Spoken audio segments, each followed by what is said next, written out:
Hello and welcome to the stream. Well, when I say welcome. Yes, mate? Camera detected. Enable VoIP filters. Yes or no? You haven't got a camera on, have you? You've just got your head tracking. Yeah. So, definitely no.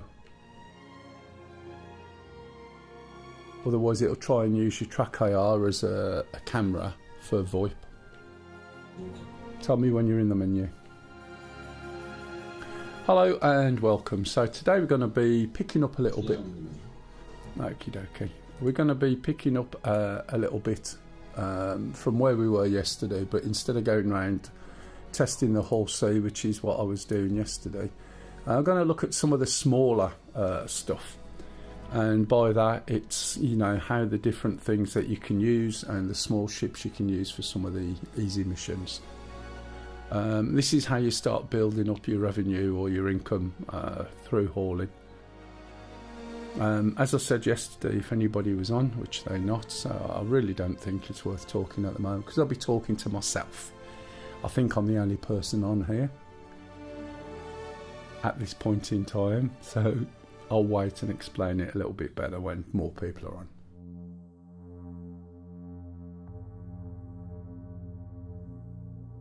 You hear funny noises in the background, it's either my stomach or the other half playing her game.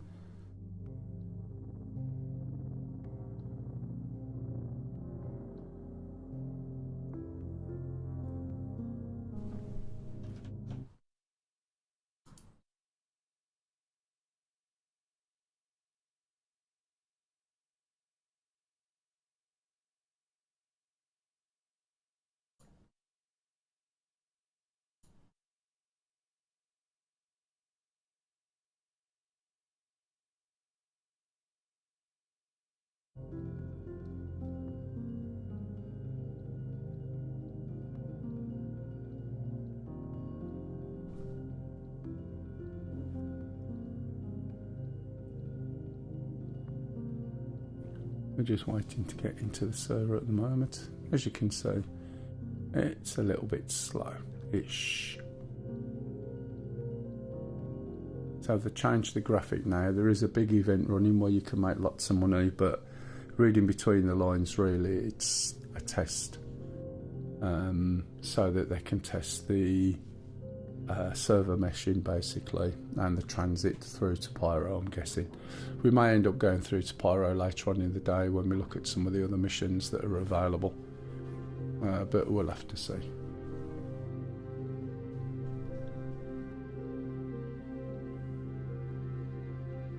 It's taking a while to get in today, isn't it? Yeah. Was it like that earlier this morning? No, but a bit faster. Okay, we'll see how it goes.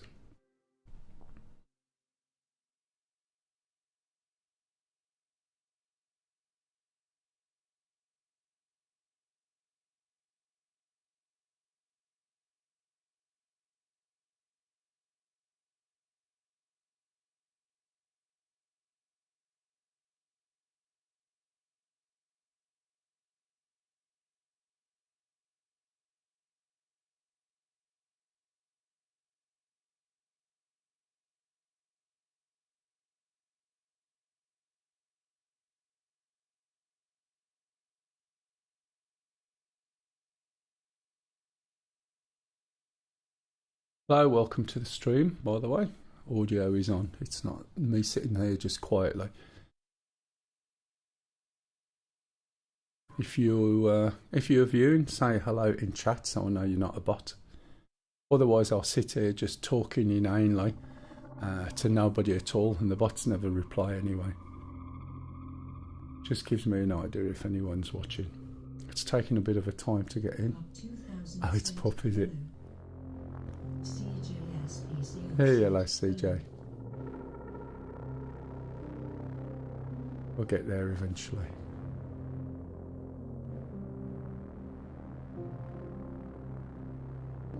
I suppose you're watching Pup at the moment, so you can see whether I'm in or not, and you'll know whether it's you got a problem. And if you got the audio on the stream, Pup, I would Don't you get a weird echo because you're on TeamSpeak as well? No, but I get the delay from the thing. Yeah.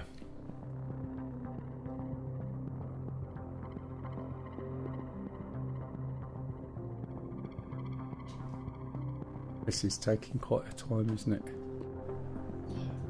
It might time out. Sometimes it tells me, it drops me out and tells me that it's a period of inactivity, even though I'm just sitting in the loading screen. Do you know what I mean? Such is version 4. 4.02, let's get it right.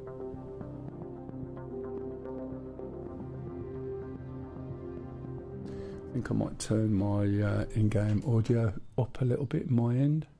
I have to be careful, otherwise it bleeds through into the microphones and then feeds through again if it's too loud.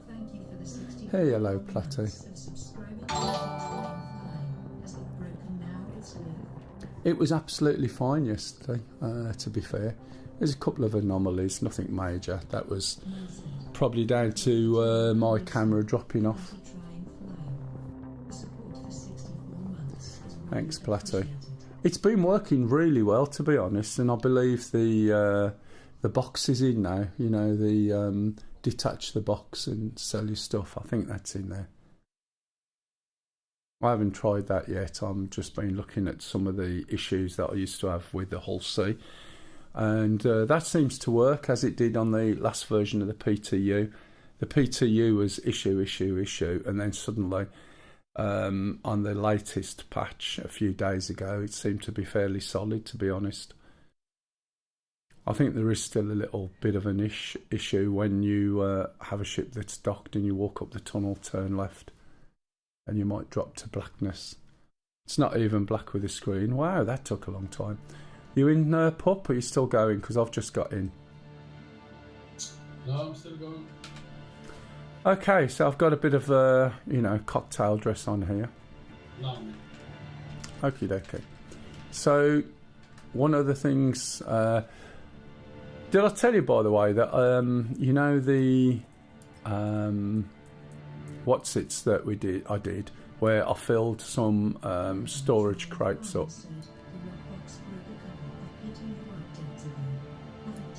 Yeah, they disabled it. So I said if we put things in a box at Seraphim, when they do the update, it should be in a box down at Orison and we can just move the box. Yeah. Except that when I got down to Orison, the boxes were empty and all the stuff was down at Orison.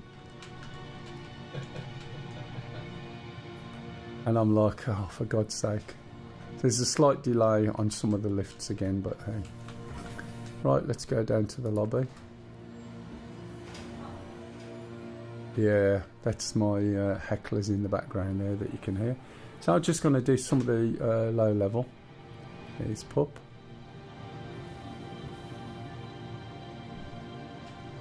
Looking hot, Pup. Oh, it's all green today, is it? Yeah. I know what I got to do. I've got to pick some haulage stuff. Now, I'm going to do some of the very low-key hand job Seraphim to August Dunlow. Like we did before when we started off. Just basically showing, again, the different ways of doing cargo. Yeah. Right, let's start with a small ship. Why am I looking in here? I know why, because I want to look at the cargo and see if I've got any of the small missions. When I started, I had 30 cargo missions available, and then obviously, as you can see, it's increased. There is a mission going on at the moment. Let's have a look. There you go. Collect from Port Treslat, take to Everest Harbour. Not going to do that. That's too far away for what I want to do. Bajini points. These might end up being lots of biggish ones. Everest. Don't want to do that at the moment. what I'm actually after is the August Dunlow ones. I think they're around about 50, maybe 40.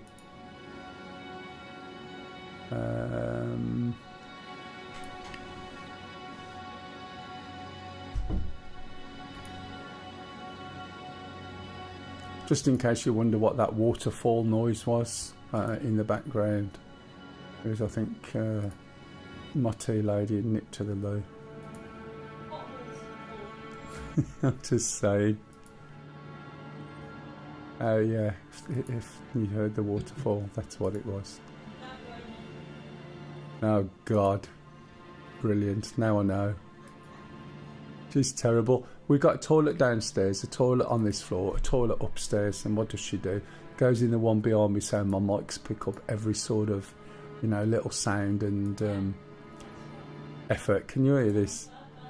I'm getting just hassle from the background there. It's a bit like the Muppets. What are those two miserable old guys who always criticise? It's a bit like that.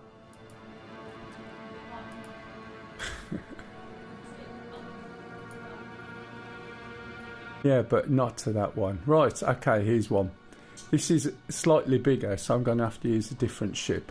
It's 13 SCU, and it's from August Dunlow to Seraphim. I need it the other way around, and there it is, 9 SCU, okay? So I'm going to accept the offer, and we'll track it as well, make sure it's tracked. I think it was already tracked. And all we got to do is collect this from here and take it down, and that's it. So we'll go and get a ship that I can do that in. When you call your ships up, it will show you how much cargo space they've got. So we need something with 9, okay? So you can see there's some ships there with some slightly larger cargo things in. The Nomad's quite good. The Nomad can take 24. So as that's classed as one of the starter ships, it might be a good idea to use that. Vehicle selected. Stand by. Your vehicle has been delivered to the following... Okay, so it's in medium hangar. Are you going to do Seraphim to Dunlow, or you moved on yet and got some slightly bigger ones? No, I'm going from Seraphim to I have 3 moving stations to go to. Oh, right, okay. Once you can start to stack them, it works quite well, doesn't it? So Yeah. we're going into the medium hangar there. Was it the medium or large? It was in one of them, we'll see.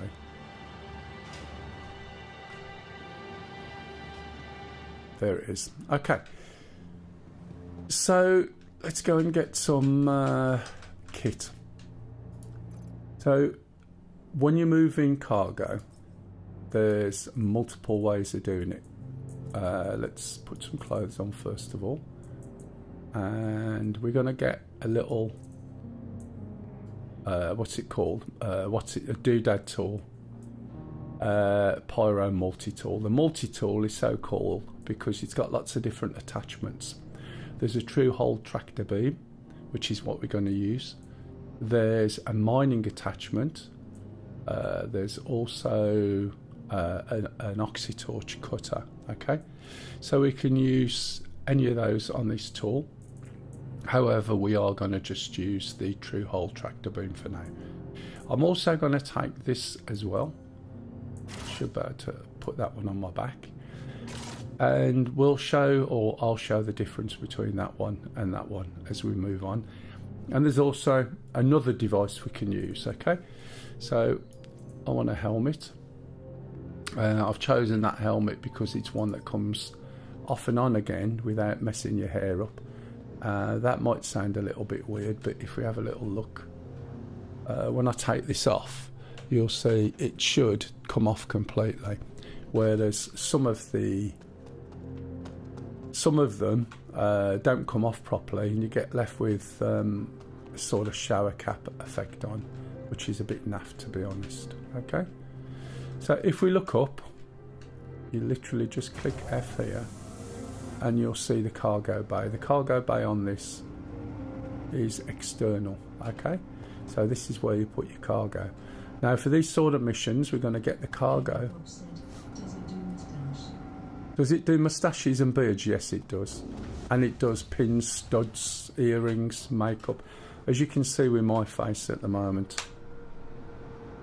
Okay, I've got a nice fetching sort of hair that, you know, it's got hair effect, as you can see. A nice little bit of lippy, bit of eyeshadow. The underground face is oriental. No, I haven't got a moustache. I could do with, I did have a big sort of 70s porn star moustache at one point. Right, so if we look, here's the cargo that we want. So we send this cargo elevator down. Thank you for the follow there. It's 5 o'clock shadow, yeah, it is 5 o'clock. And the weird thing is, it's only 1:15. And then we're going to move this over to here, okay? And then we're going to bring it back up again. We're on GMT.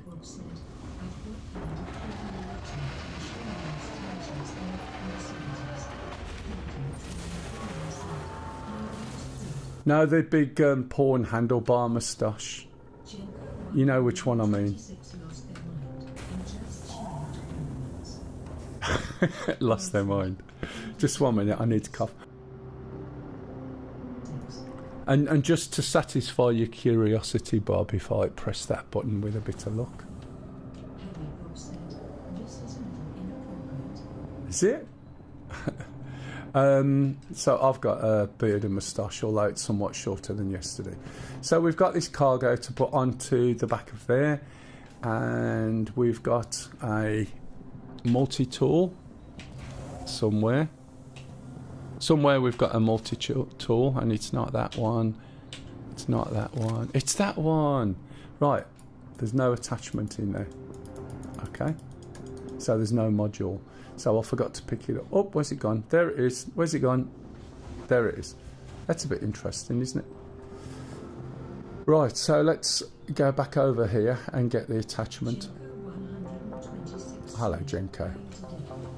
All good, thank you very much, matey. Welcome to the stream. If you've got any questions, please ask. I'm catching up a little bit myself, to be fair. I've been playing the PTU for ages. This is the attachment, as you can see. And we're going to pop that into that multi-tool. And we're going to use that to move the crates. So the first one will be fairly standard. One of the things that I found with this size crate is if you bend, I didn't want it to crouch. Why is it not crouching?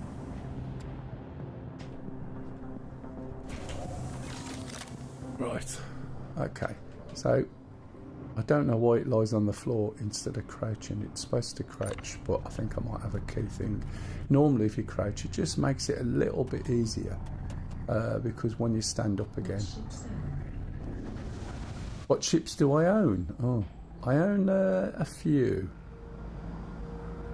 Everything from the basics up to a Banu merchantman. I've also got a few ships that are not out yet. Banu merchantman, the hovercrafty one, the Hull D. But I've got a mixture because, to be fair, when I started this, which was back in 2014, I had no idea what I actually wanted to do. And I mean none. So I covered the bases. I've gone mining, medical, cargo, combat. Not necessarily in that order. So I've got a bit of everything. Although I do have a tendency to use ships that are not necessarily designed for combat, so. Okay, so you can see this is going to be a little bit slow. Now, when you first start, you'll have missions that are only 3 or 4. As you saw an outline from there, and what that basically means is that's where the cargo will snap to. So when you move cargo around, it will basically show you where it can snap to, and I'll let my character get a little bit faster. And it's the same in here. This is a cargo deck. You can see that outline. If I was to let go of the cargo now, it snaps to those positions.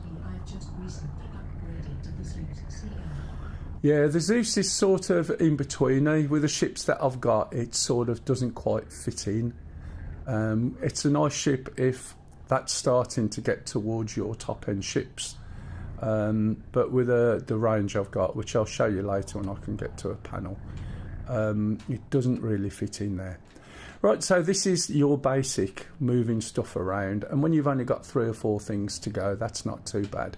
It's got a limited range, right? Now that's bigger than what we were just looking at, so that makes it a bit better. You have to be careful because it's a bit like having a conker on a string. Some of you might not know what a conker is. I don't know whether you know that, but it's a game that used to be played, still is actually, in the UK, where you get a horse chestnut from a horse chestnut tree. You open it up, open up the chestnut. Now that there may not be on the grid. Let me just check. Go down. Look, see. Kev said, no TV, no internet, what's a man to do? So how you watching me? You using your phone? So this has got a range, if you look, that's actually quite far. Come on. Not that far, obviously, can you see? I must be a little bit too far away. There we go, I can do it now. Contracted, I think it's because it's in between those others. iPad via phone hotspot. Oh, right, okay. How long is it before your internet comes? So now I can push this over to there, look. We'll see, there's the limit. Okay, so I can't quite get it onto the bench. A week is not bad, to be honest, in the scheme of things. Okay, so we'll pick it up and we'll put it on top of that one. Okay, so moving up, there's another tool you can get, and this is much more powerful. So when I point this one over there, you can see where I am, and I can just use my mouse wheel. My mouse wheel has a sort of clutch on it. So instead of going click every time, I can just stop the clutch, and this comes rolling into me. And if I stand in the appropriate place with whatever ship I've got, I can actually move these a little bit far. This is the problem with using the clutch. Okay, let's put it over there for now, and I'll fix that in a minute. So you see how this helps. This is something you can buy from the cargo deck. I just need to lift that up, and this is the only problem when you're trying to pick things from the middle. There we go. I'll just literally flick the mouse wheel and in it comes. Now there's another 2. Believe it or not, I have plenty to do. Oh yeah, I can imagine. And how's the boxes? I would assume that you've been unpacking boxes all morning. You probably got up at stupid time or didn't go to bed, and you're sitting down having a quick break now, and I happen to come on. Is that how it is?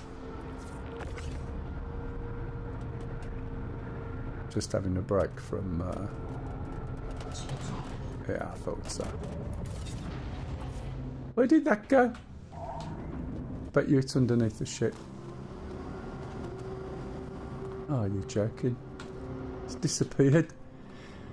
That'll teach me to be smart, won't it? I don't know where it's gone. I think it went in there. So that means I won't have enough to take, but hey ho. I'm not particularly bothered. Okay. Can you hear the noises? That's the bleed over from problems that we get, and obviously still get. And these hangars are instanced. So when people are in hangars, right, they're all in the same hangar but instanced. So it's supposed to be like a separate compartment that keeps us apart. Let's see if I can get this on there properly.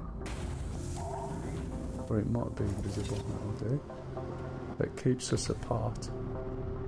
Yeah, look, I can even just stand here. This works as well when you've got bigger ships. This has got quite a good range. Now I'm doing this by hand, so if you have a mouse wheel which is clicky, that will take you a little bit longer to do, but you get the gist. And as you can see, this fits nicely into the Nomad. Now your first starter ships are going to be anything from about 3 to 6 SCU, so some of these early missions you're going to have to go backwards and forwards a couple of times. This has got a little bit more cargo on, and there's also what else, let me think. This actually is quite a bit of cargo for a starter ship, to be fair. I have to go and see if I can find that box, because I might not. Has that disappeared as well? Yes it has, look. So I've got 2 there, 4, 5, 6, 7, 8, is that about right? Let's put this away. Put it away with holding on, jump up here if I can. Nope. Let's go and have a look in my stairwell and see if I happen to have a couple of boxes sitting in there. They may have just disappeared, which wouldn't surprise me in the slightest.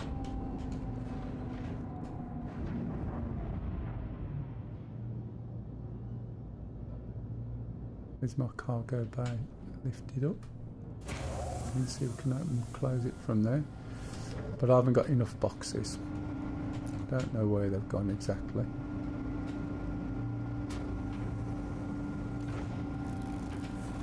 Go back down the stairs. I can't see those boxes. They really do look like they've disappeared. So that's something to bear in mind. Don't think I've got 9 boxes there. But hey ho, we'll go through anyway and see what happens with the mission. Can't see it completing. Let's try and get up here. Is he going to let me go up without F in it? Nope. I've put this F in now so that it's a pain in the ass, because it's very precise where you need to be. So what we're going to do is jump into the ship. Because it's busy today, we may have a bit of a wait. Got to find out where the start button is today in the ship. It's probably the one down here, looks like it, yeah.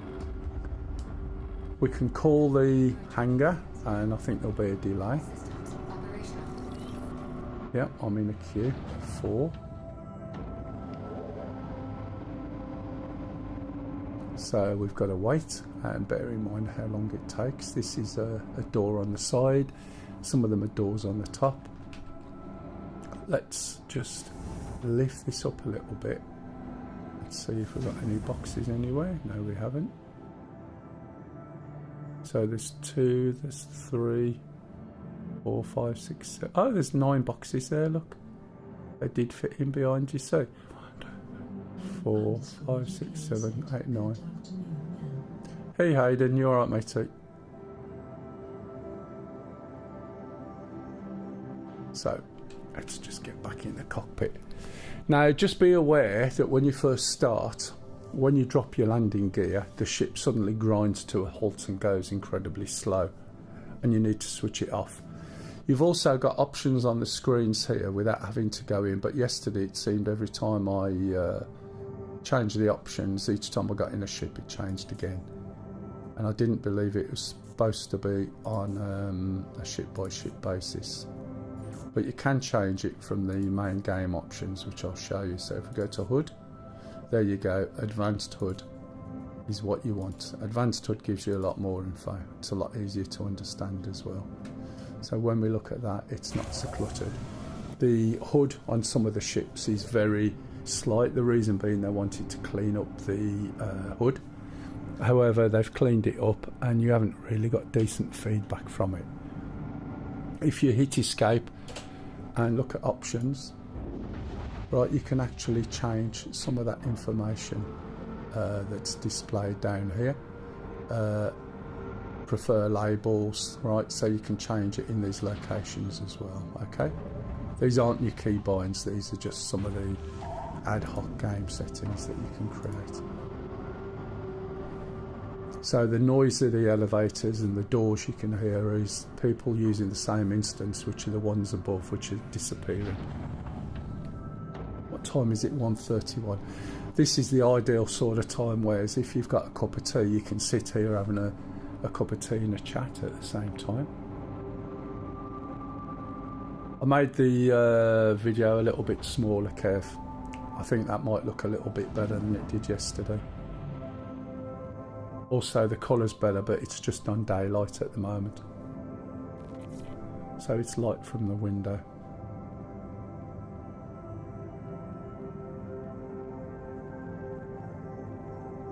So can you imagine this with a shit ton of people in here? I don't know how many we've got in at the moment. We go and have a look. See if we can find out. This is the Mobiglass, which is F1. It's not really telling us much, is it? Can't see up here. There's my party. There's two of us, mate and pup. Can't see how many people are in this. Used to tell us there. I think it's up to about 600 at the moment. Considering it's 600, it runs pretty well, but this is all part of this server meshing. And server meshing is basically utilising multiple servers to run an area. So you'll have one around here in Orison, a server looking after, or multiple servers looking after Pyro, servers looking after different planets. And how that's going to work at launch, which is not going to be for a couple of years for the multiplayer, the single player should be launched early next year, but whether that will happen or not, I don't know. That will be the single player game. But if you've got like 10 servers running on Amazon Cloud, you know, that's going to be quite hefty price wise, and I'm not sure how they're going to fund it, to be honest. If you are thinking of jumping into Star Citizen, just let me know and I'll give you some logic as to why and all the little problems you're likely to face and so on. I need to cough, excuse me.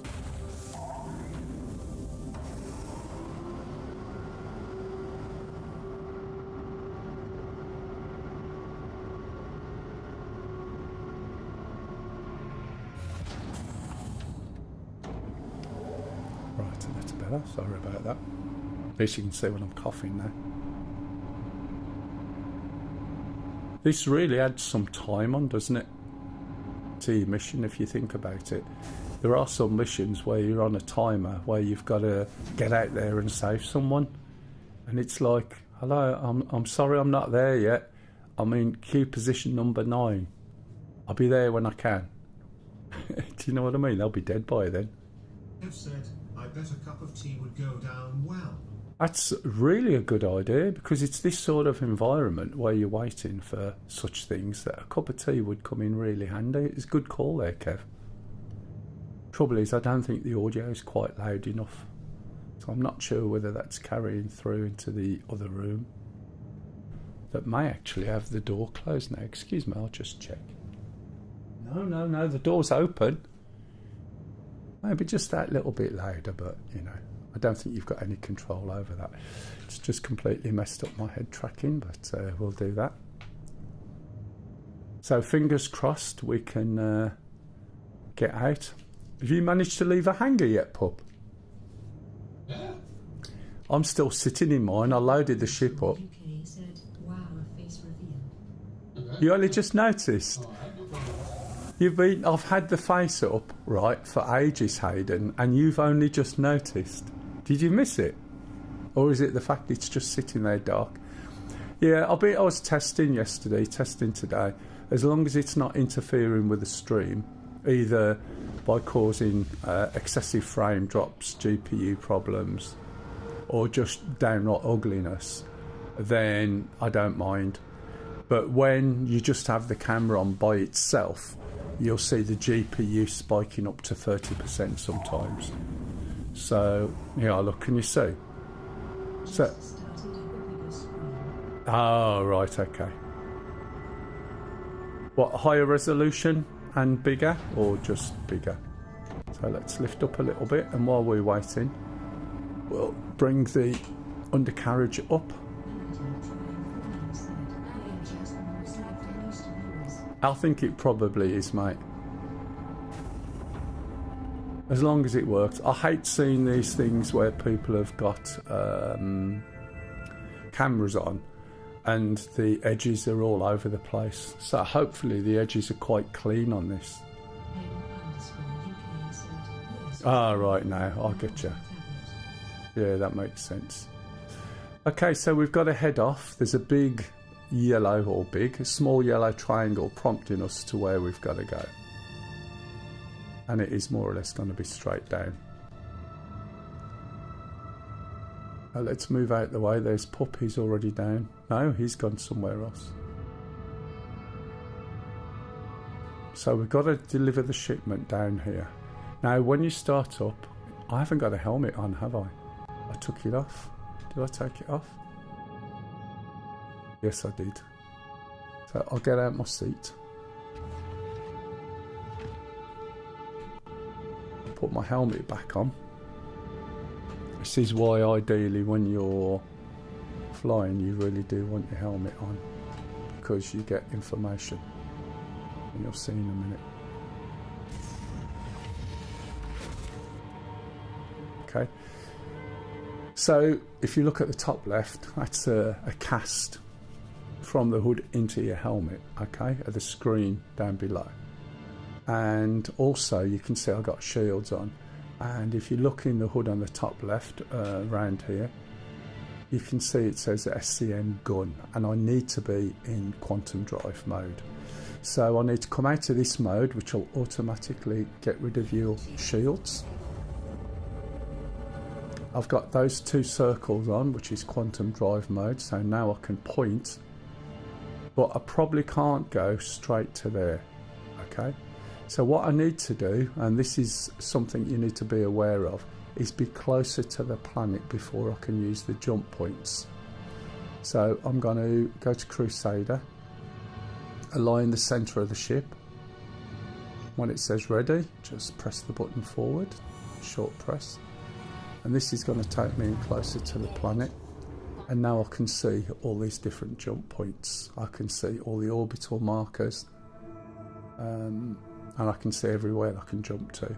So you'll find that square is on a pentagon, and when it's a pentagon, it's the main city of a planet, and now I can jump directly to it.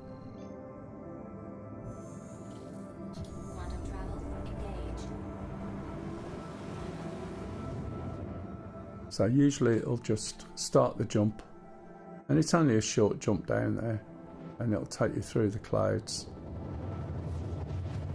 and it'll sit you usually about 25 to 30, I can't remember what number it is nowadays, 25 to 30k from the place you want to go. Always jump with your throttle and your speed limiter down. Okay, so we're 27k. Now obviously people used to moan like hell, as they have a tendency to, because when something, you know, you have to apply a bit of effort and learn something, people don't want to do that. So if you look down, you'll see a bright white light, and there it is down there where it says deliver shipment. Some of these icons never used to exist as such, not in this form anyway, and it has been dumbed down somewhat for I don't know whether it's the Xbox slot or what, I don't know. But I know when the single player comes out, it'll be multi-platform. Right, so we can move like this, but it's going to be easier to move right in flight. So if you look now, it should say, where does it say? Where's it gone again? There it is, nav flight, okay. So here, and this will be the fastest movement we can do. I can go up to full, but the speed will be limited by the fact we're in atmosphere, so it'll drop off shortly. If you look on the right hand side, that's the altitude in kilometres. or as some woman once said, chemoliters. That was some time ago. So we're down to about 15 kilometres away. The ship won't go maximum speed because of the drag in atmosphere, or the way they like to pretend it is. So once we get to a certain point, we should be able to throttle back and then call for a hangar. Usually when you call for a hangar, it will say call ATC for landing. If you go too fast, you do accelerate and you'll end up crashing into something. So it's always better to slow down and then have a little bit more control over your speed. You can't see where you're going at the moment. You don't know what sort of hangar you're going into. So it's not a good idea to go full tilt. In a minute we'll get a little pop-up in red saying call ATC once we're close enough, unless I've missed it. Could have easily have missed it, so I'm just going to hit the button now.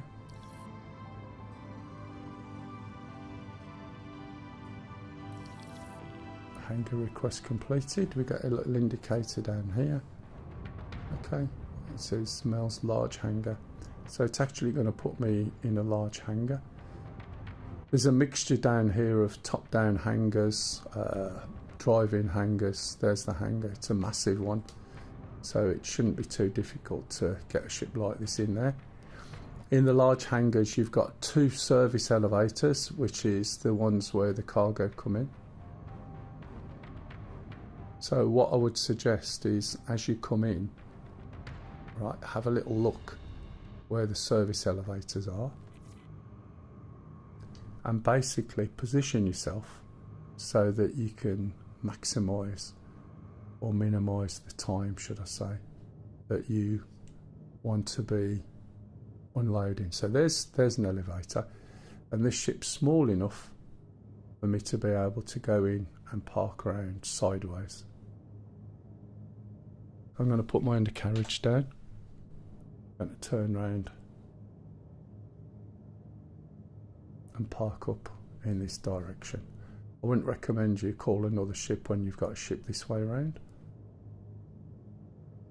And hopefully we're far enough away from the hangar behind. We'll have a quick check. Yeah, easy peasy. Where we can literally just pull those things straight out and into there. So if I get at my seat,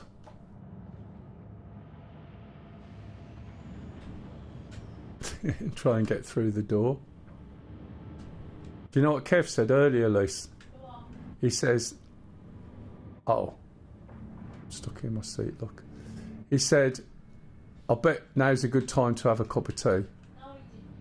Alright, what's it say on there on screen? I bet a cup of tea would go down well. So for some reason that just bugged me out, and here I am stuck. Excellent. So if I log out and log in, I'll be in bed in this place. The ship may be stored. It may not. There's a couple of things I can try. I've got no response from keyboard. If I put my chat back on, let's see if this works, shall we? No, it's not going to do it. Can't remember if that's the right way around either.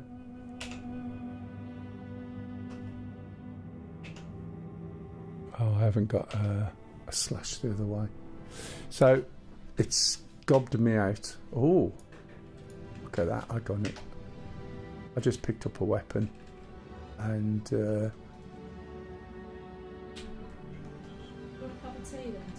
alright matey, no worries. What was that, Liz? Oh yeah, please, look, come and have a look at the message. Only because you dare to doubt me. What's that message say there? Kevlar, yellow, last message. I bet smut bag, right, could go and make a cup of tea and that will go down well. It didn't say smut bag, it just says I bet a cup of tea would go down well. Thanks, Kev. Thumbs up. With a rolly of eyes.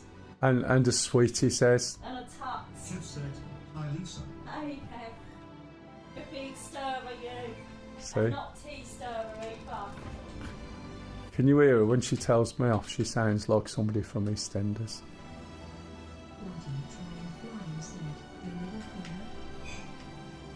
No, she's not that rude. She does that to me. Okay, look. And you see why I moved it where I moved it. So we can just go straight into there and look at the shadow as it goes in. And you'll start to see the positions you can put it as you go in. And that makes life easy. So this is a nice, easy cargo mission, especially when you're first starting out. It's a very easy 40k. Unfortunately, there's ways of earning lots of money, and the problem is with earning lots of money is the cost of things goes up. The cost of all the ships in game have gone up. The cost of some of the basics has gone up. Somebody was looking at the cost of some of the weapons over in Pyro, and to buy a clip it worked out at 140 UEC for one bullet in a 5 clip. So that's 114 multiplied by 5 or 6 for the clip, which is ridiculous. But this is the problem, and this is the problem with things like when money's too plentiful. Come on. It's not going to take it, is it? Lift it up. Let's try this one over the back. So yeah, everything's more expensive, and it's a bit like dealing with kids. If you add a couple of noughts onto the end of something and you tell some kid you're going to have £10,000 pocket money, they think it's amazing. And then they moan when they want to buy something like a game and it costs them £20,000. Do you know what I mean? Well, if you get rid of all the noughts and they get a quid and something costs them £2, they don't have so much of a problem. But it's the naivety of people who think that now they can earn a lot of money doing something, that costs are going to remain the same, and they obviously don't. Still. You watch over in Pyro, they'll eventually be putting on 25% tariffs onto the stuff from Stanton. Who'd have thought?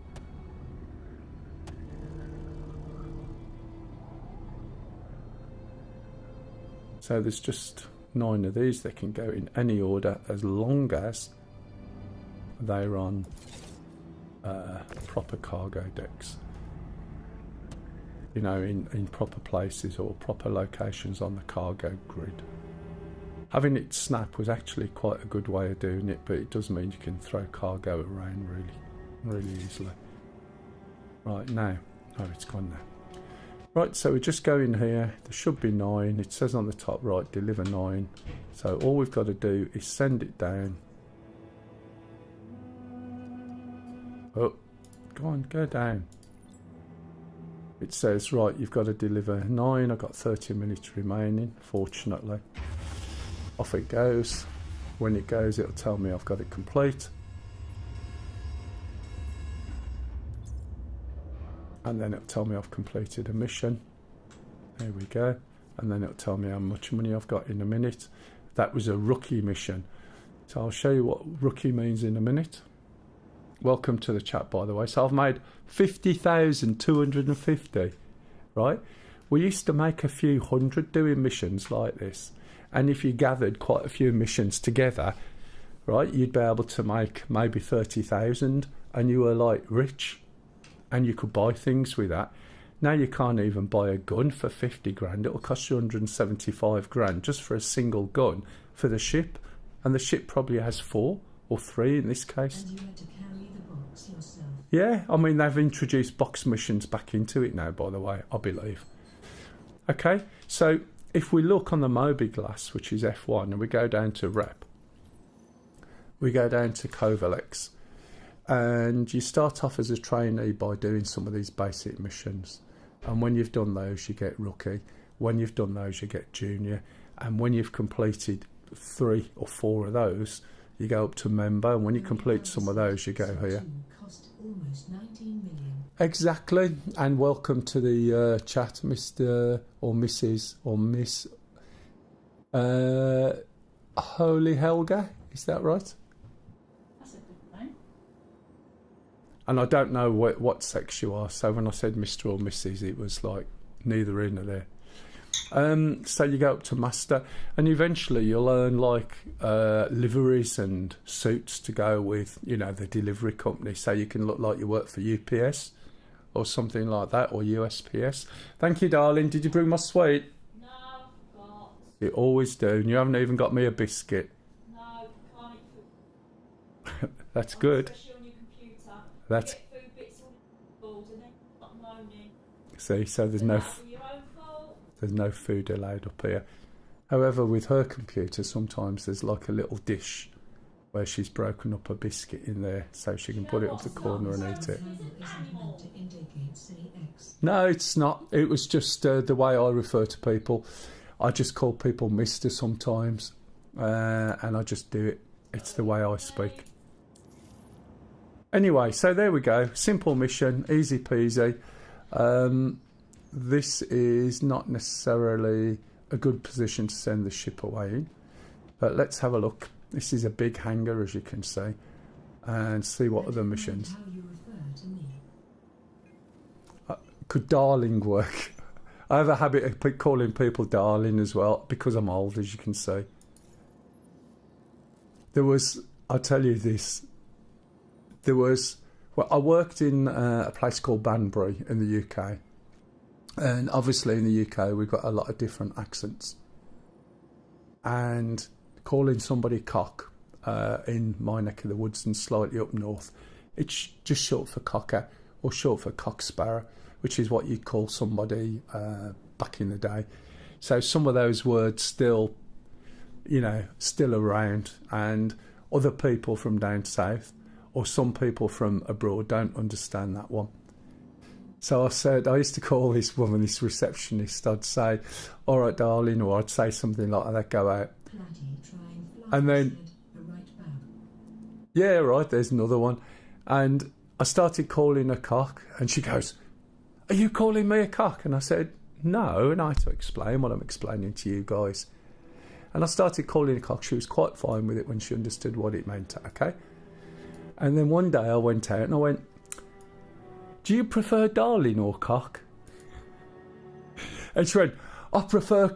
And then stopped dead. And I wasn't being funny.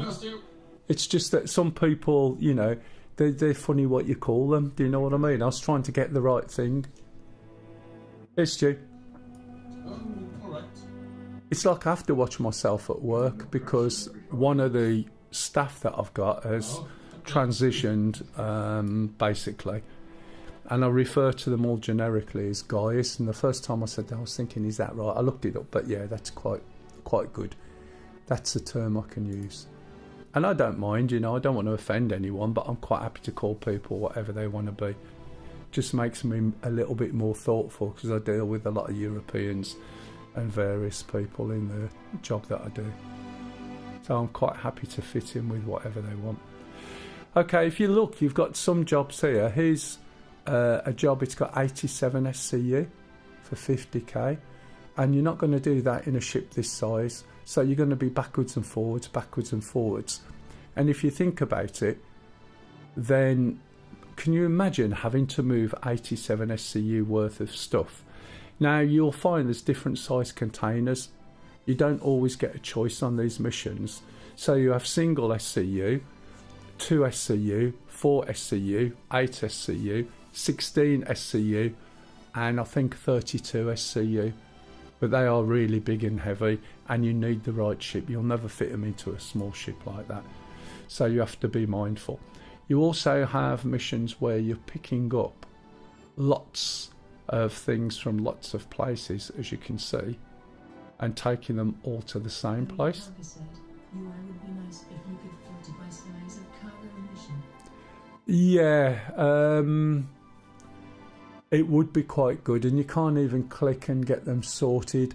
But what I tend to do is look down at the prices. So, you know, some of these basically are not going to be overstretched. That's 19, that's too big for here. That's another 9, collect stims from Seraphim. But ideally, it's a motorbike. It's quite loud, isn't it? What you want to do is pick something up from here and take it up to there, pick something up from there, and so on. So you're chaining a load. Yeah, exactly.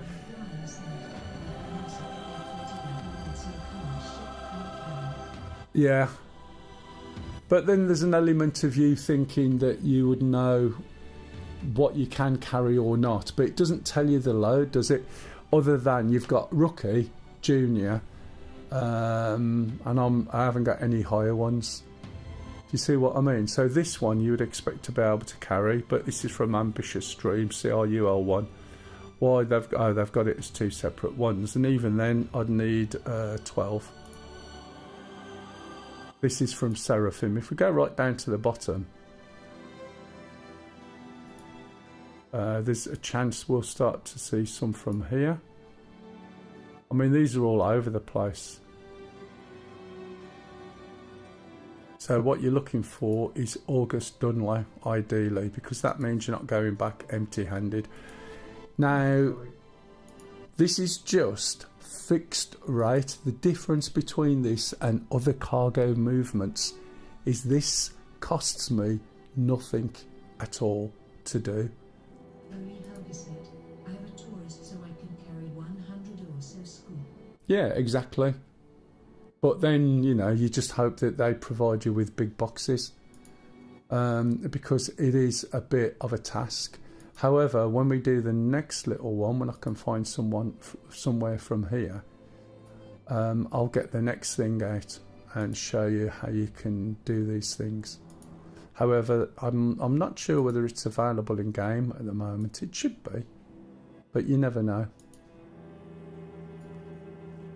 So as you're looking, I'm not seeing a lot here. Now the reason being is I've already done some of these when Live was out on a previous release, which is why you're not seeing them. Whereas if you've only just started, here's another one, look, say 92 SCU, 80,000, but it's a junior one. That one's a rookie one, so that's 8. So I could go back up to Seraphim, pick it up, and then come back. Here's another rookie. And I could do that one as well.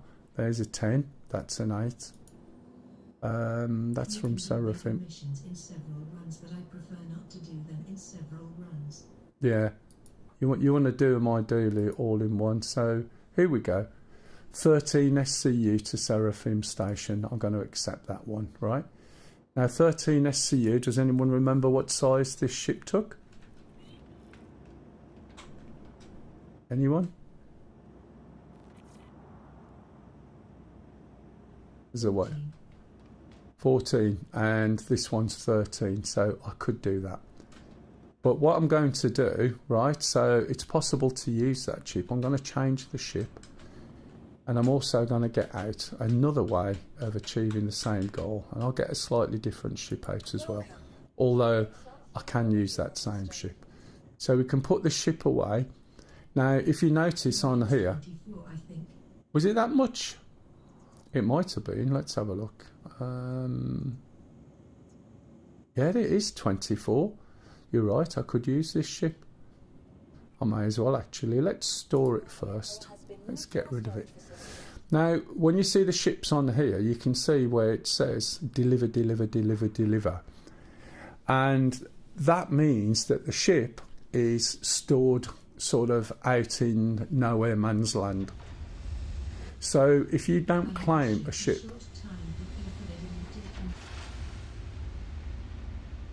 I bought that ship when it came out. I'd already got ships, but I bought it when it came out purely and simply so I could see how it worked and understand it for when I'm explaining to people. So if you see, I mean, I've been playing a long time. Some of these ships I own, and some of the ships are loaners. So I don't own the Hornet. I used to have a Hornet years ago. It never used to be a great fighter once they started bringing other fighters out. But I've got a mixture of alien ships, mining ships, big mining ships, small mining ships, hand mining, rock mining. Some of these big ones here, as you can see, 696 SCU and 522 are all loaners. Yay, my Taurus is pledged. Yeah, so nearly all of these are pledged. In fact, nearly all of them, apart from the fact some of them are loaners. Okay. But I own most of these, apart from the ones that are on loan. That one there, you bear in mind how big the other ship was, 800 and odd. This is 4,608. It's a massive ship, and that's a loaner. I actually own the Hull D, but it's not out yet. So, you know, there's a mixture of everything. Some of these little ships here, 350R, is just a loaner. Okay? So what I'm going to call is a really useful thing for doing cargo. It's a bit of a bullseye the way the implementation is, and it's called an Argo Atlas. Now, originally, I think it was about 30 quid or so. Here it is. And it's basically a mech warrior without the guns. So if I call this, if it works, there was a whole phase of using this, and it killed you every time you used it, and it was a nightmare. So when you call a ship, it delivers right to the hangar that you're at, and then you can retrieve it. Once you retrieve a ship in a hangar, it stays at that hangar unless you move it. It does seem to work. So if we look down here, we'll see this Argo Atlas comes up, and it looks like it's going to be an empty platform. The reason for these barriers round here is if you actually go down that hole, you are stuck. And you may bug out, and some things would have bugged you out. That Atlas, when you used to get out of it, used to drop you through the floor, and it would drop you through the floor down into the bottom, and the only thing you can do is leave the server and come back in again. Okay, so this is a mech warrior, and it basically is absolutely brilliant for doing cargo. Okay, it's one of the few things that came out direct that just worked, and then after the initial patch it came out, it started having a few issues. Okay. That doesn't surprise me. So what I'm going to do is, I don't know which end my ship's going to come out. If we have a little look, you have a look all the way around, it actually works really, really well, to be honest. And the mechanics of it and the movement are really good. So I'm going to move this out of the way, and just over here somewhere, possibly off to my right there is another screen. There it is. I'm going to get this thing here and then jump out. What used to happen when you jump back in, it used to sort of glitch, drop you through the floor, or just kill you. Yeah, I've worked, found that one out. So now I'll call that ship back, and it's gone down. It'll be turned around. One thing I did do, and this is something you should be aware of, is the ship was left on. Okay, and because it was left on, there's a good chance it's ambiguous when it comes up. So what I mean by that is it'll bring the ship up, but it doesn't know what state the ship is in properly. So it doesn't know whether it was on or off, or the tail lift was up or down. Because it was left on, there's a good chance when it comes up it'll be on, but it won't fly. And sometimes you can switch it off and on again and it'll be fine. Other times you can leave your seat, which is one of the little fixes you get used to, and it'll be fine. And another time it could just be simply store it, right, switch it off, store it, bring it out, and it'll be fine.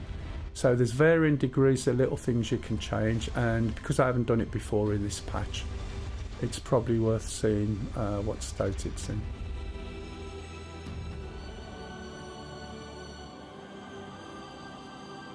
Okay, as you can see, it's a tiny ship in this hangar. It's like ridiculous. So what I'm going to do is, as before, go and move it so it's opposite that hangar. And the way this Argo Atlas works is absolutely brilliant, and there isn't anything it can't pick up.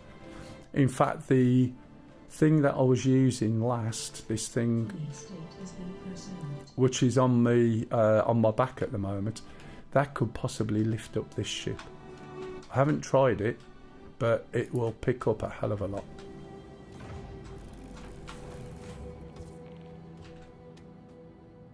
There are certain rules as well about what you can pick up and what you can't pick up. Now, some of the things I've just gone through, right, in theory this ship should be switched on, and at one point years ago it used to be in exactly the state it was as you left it. So it's switched on, as you can see. Let's just jump on there. Let's just move the speed limiter up. Look, can you see? I can't move the ship up. Won't go. So first thing you do is you switch it off and on again. That's classic IT. Switch it back on again. Now see if it'll go up. And it will. Okay. So just bear that in mind. If you leave a ship switched on and then you sort of get it put away, it may be not necessarily working properly, and if not, that's one of the first things you try. Switch it off and on again, and then you try and get out the seat, and then you simply store it and restore it. Hello, Pred. I like the way it keeps coming. Can anyone see if they can do anything about Predator's handle, please? Every time he comes up, it's telling me that he's possibly a ban evader. Probably because he's changed his name and he's been banned before, but he hasn't really been banned. You're right, Pred. Did your mission work, by the way, in the end? Did you get your millions?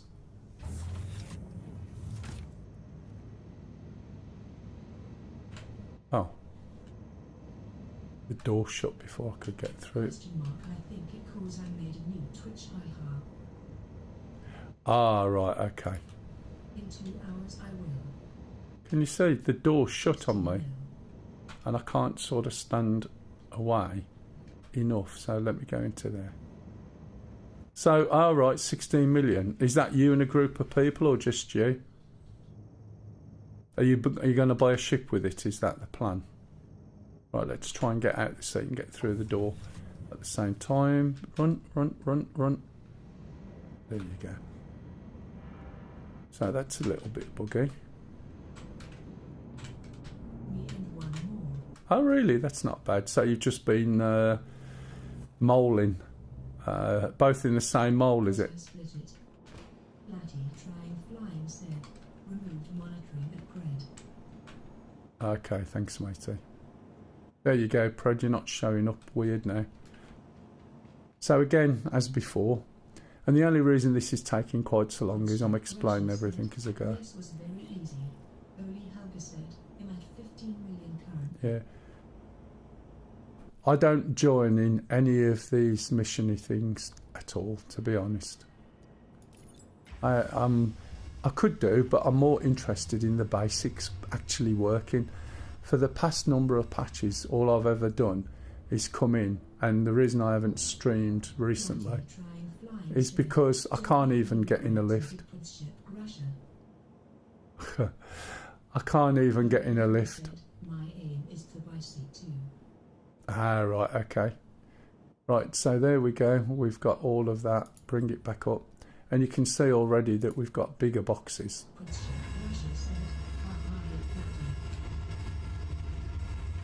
Right, so there we go. We've got, I think these are 4s. 3 4s. What is it supposed to be? 13. Yeah, 3 4s are 12. So you might find that the little the little gun works with these. Not my fist, can't punch the boxes. Let's have a look. Yeah, it does work quite well. So I'd have to carry them. I definitely couldn't stand in the back of the ship and do it. I could, however, use the other one, but if we use the Atlas, and to be fair, this is really good for big stuff. Where's my seat? Is it this side? Yep. This is even better. And I'm not sure, as I said, if it's available in the shops. But it is very good. I'm thinking that if you get a few of these and you've got your mates to help you, you know, you only need 3 or 4 of these, and you think of the loading time on a big run. It does say the smallest box size the mission text. Oh, right, okay. Russia said we need the Baha and spend 2 hours moving cargo. Oh. So you literally point it. There's the box. Watch what happens now. Oh, this is automatic. Okay. Now, unfortunately, this is not a big ship, and I'm on the back of this little one. So it makes sense to stand down here. All I've got to do is put that where I want it to go. Okay, and it'll just put it there. The problem is at the moment with that. The problem is with it, I really need to put these on first. And then I can put the little box on the top. Just drags it over.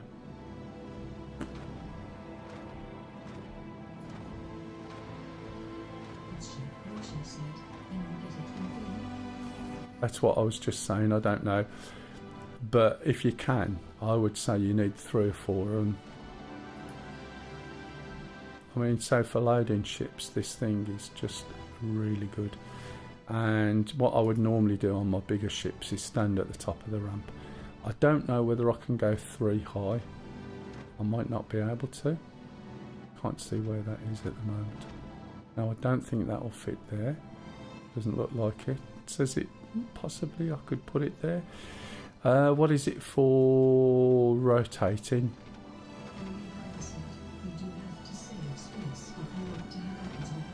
Yeah, you have to keep a little bit of space. It won't go at that level. It won't go there. Can I put it here? Can I get away with it putting it there? No.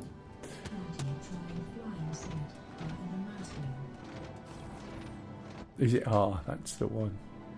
There we go. So what I want to try and do, let's move away. Tripping over my box now. So let's. Oh, that's not R, that's why. Put the clutch on. Ideal, I want it sort of in there. Now it's probably not part of the cargo grid, as you can see. Not sure. It's sort of, you might be right, but it's the height. Let's see if I can put it in here. Yeah, you might be right actually. Let's dump it there and see what happens. Can I pick 2 up? No. So this is one of the things you need to be aware of as well. Oh great. I can move that. Can't move the other one at the moment. Not too bad. Bit of a pain in the ass. Have you crashed yet? No. Look, can't move it.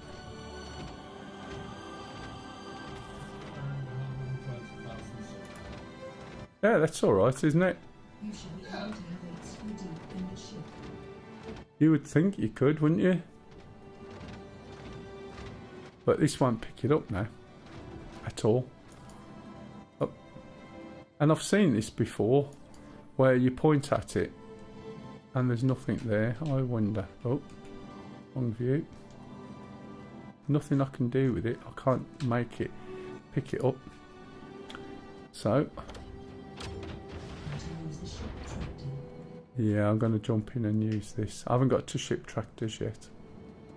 Yeah, that can go further. Have I what?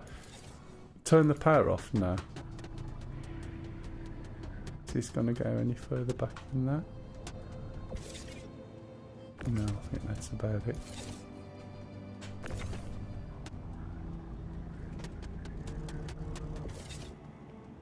That should just about fit in there with a bit of luck. So normally when you're going to be using that thing, yeah, that just fits, look. It's my bad Jenga game. I should have played more Jenga. Is that going to go in there? Yep. There you go. Now I've got no room to take Atlas with me. So fortunately, about time, fortunately, that thing is a very quick claim. So rather than carry it around with you, you can just claim it somewhere else. That's the easiest thing to do. So the ship tractor, I'll show you, but I hope they've changed it. Am I going to get in here? Yep. The ship tractor basically does the same thing on a bigger scale. The downside is, unless they've changed it, is you have so little control over it. You may as well not bother. It's a bit like Ghostbusters, only not a nice straight line. It's like having cargo at the end of a whip that moves really slowly. So we can open the hangar. We've got no queue, which is good. All we've got to do is go to Seraphim. It's dark now. Have I taken the... where's the undercarriage thing? I can't see it. Have I done it? No, I haven't, I don't think. This is so subtle, look. There we go.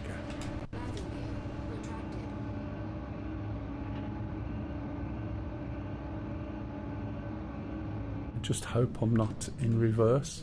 Yeah, all ship tractor beams are very floaty. Floaty isn't the word for it. It's awful. Awful to the point of completely unusable. We need to be switched into quantum mode.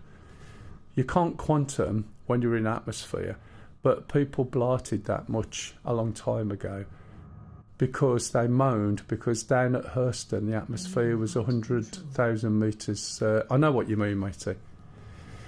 The atmosphere was 100,000 deep, and they were moaning because it was taking 2 or 3 minutes to get out the atmosphere.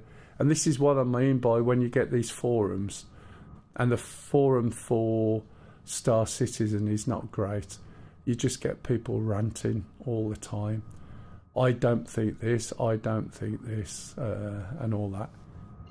And so they lowered the height at which you can escape the atmosphere, which is crazy. You know, it basically... They said they were going to do all these things which made it quite interesting, and then they take them away when people moan, like DCS giving Apache a reset for trim when it doesn't have one because people couldn't use trim properly. So instead of learning, they just moaned. Exactly. Oh shit, look, I'm going to the wrong place. Wasn't paying attention. Oops. Look how far I've gone already for a little ship. I only wanted to go up to space. Yeah, and this is the problem. And you get a toxic few moan like shit. Some of the things they do are completely stupid, as I was saying yesterday. But it just boggles the mind how a small minority can wag the dog. Small, yeah.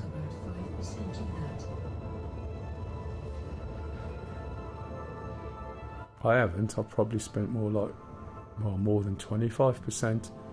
But I don't care, you know. If it all falls over tomorrow, and I'm sorry, by the way, people who have invested in it, I don't care. Because when I bought the stuff that I bought, I could afford to do it. It was dead money anyway. It was just extra money. The other half wanted to play. And I wish I could say how many hours I've played, because I tell you, it's well over a few thousand hours. I don't know how many, but I've been doing stuff with this since 2014. Have I had my money's worth? Probably not. But I don't care, really. I'm not going to jump up and down if I lose it. I've probably spent a quarter of that on DCS. Again, this is dark, so just be careful. Doesn't necessarily have to be as dark as it is, but I like my definitions. I like dark meaning dark. I'm not going to turn my gamma up all the way just to make it so I can see. It's space. Space is dark. And it's a lot more atmospheric. It would be better if it was dark here as well, but it's not too bad at all. You can see how dark it looks in stream. If you want to see how it looks or how I see it, if you jump onto the YouTube channel, which is MELLSC, you'll see it how I see it. It's in 4K, 60 FPS, and it looks absolutely amazing.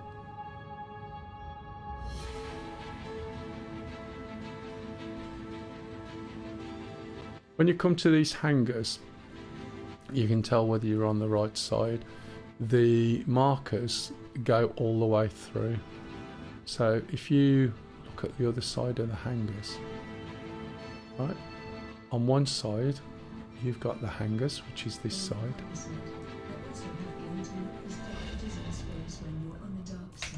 Yeah, exactly. And it looks even better in the sunny side, but it just adds so much more. So if we get closer to this here, look, when my lights are working, if they are working, you'll see on the top of here, there's like cylinder things. I can't see them. Oh, there we go. See these cylinder things? So when you're coming in, if you see cylinders, if it's daytime, it's because basically you're on the wrong side. So just look round, and you can rotate around it like this if you're careful with a bit of practice. I'm a little bit low there. Need to move up a little bit. There we go. And then we can turn round. Again, this is a small hangar now, so we might not necessarily have the room to be able to do what we wanted to do. In other words, put the back right next to it. But if we look, we should be able to see where the hangar is there. Is that a hangar as well? Oh, there are two here, look. Oh, that's probably a way out. So we should be able to turn around a little bit, move forward a little bit, and then just pop it down, and we should be able to get to the back of it and put the things in the freight hangar. Right, so this time I'll switch it off. Get out my seat. Now my Atlas, if I was to claim that, it would... Oh, for God's sake. Where's the... There it is.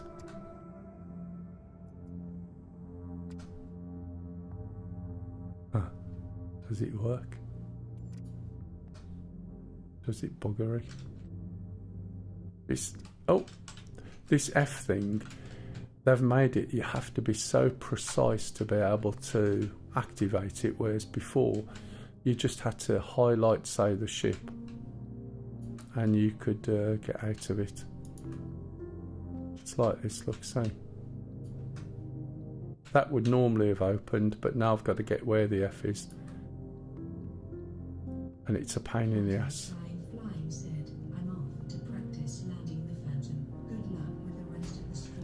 Alright, see you matey, thanks for popping in and your help as always.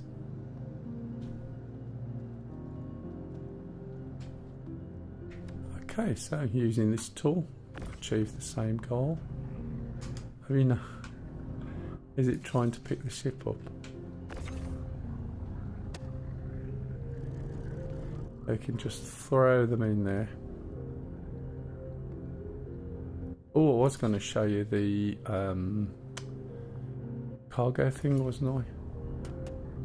So some of these ships have a tractor beam built in, Now, they never used to have a tractor beam. That was something they added later. I may have missed the spot there. Come on. Everything but the thing I wanted. There we go.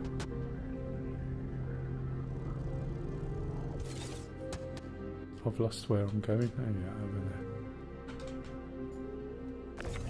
But it is, as we said earlier, really, it's just difficult to control. This is a lot more precise. The ship tractor beams are really all over the place. Only Helga said tractor beams were added when cargo elevators were added.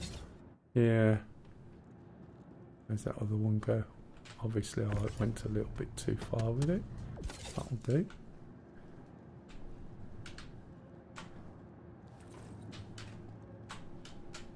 So all we got to do is send it down.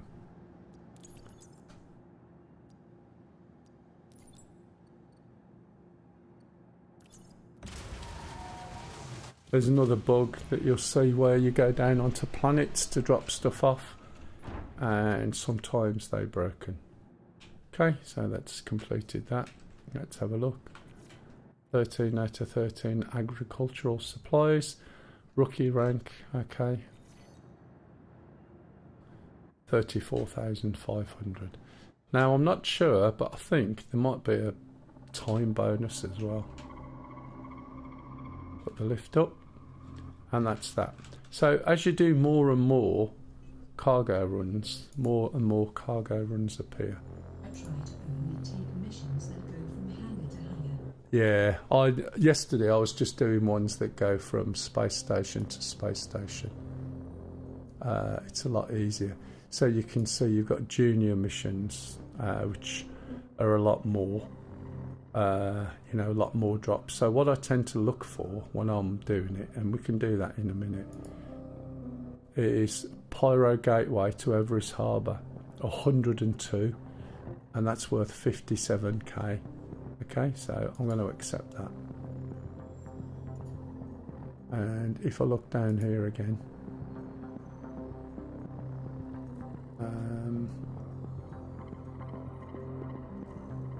what's this one?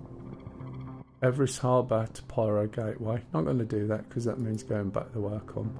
Virginia Point to Port Tresla. I'll accept that one. So these missions here are to do with basically going from space station to space station. Everest Harbour to Pyro Gateway. Nope.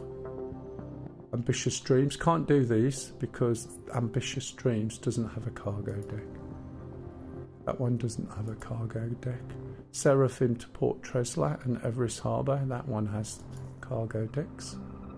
So I'll do that. This is where your differences come in. Now I am on a time limit of 40 minutes to get that first drop done, so Shallow Frontier, nope. Everest Harbour to Port Tresla, I can do that one, 87. I'm going to do all these together, but if I use the method that I've just gone through and work my way up, can you imagine the sort of time it would take? That's not worth it. Everest Harbour to Terra Gateway, can't do that. Can't do that. 66 Ambitious Dreams, can't do that. Wild Forest, can't do that. Can't do that one. So I'm just looking for ones that involve the space stations, and there's nothing else. So you can see even those are limited. Seraphim to August Dunlow. I'm not going to do that one either. Can't do it because I can't use that ship. Seraphim to August Dunlow. Dunlow. Seraphim. No, can't use that. Try that one. Can't do that. Can't do that. These are sort of your mid-range. Can't do those. This big one here. Seraphim. No. 80,000 for that one. That's quite an easy one to do.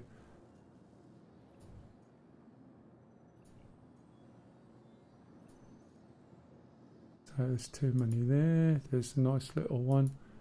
Some of these are quite good. The money's quite good for what you've got to do, to be honest. Again, these are interplanetary landings. Some are on planets.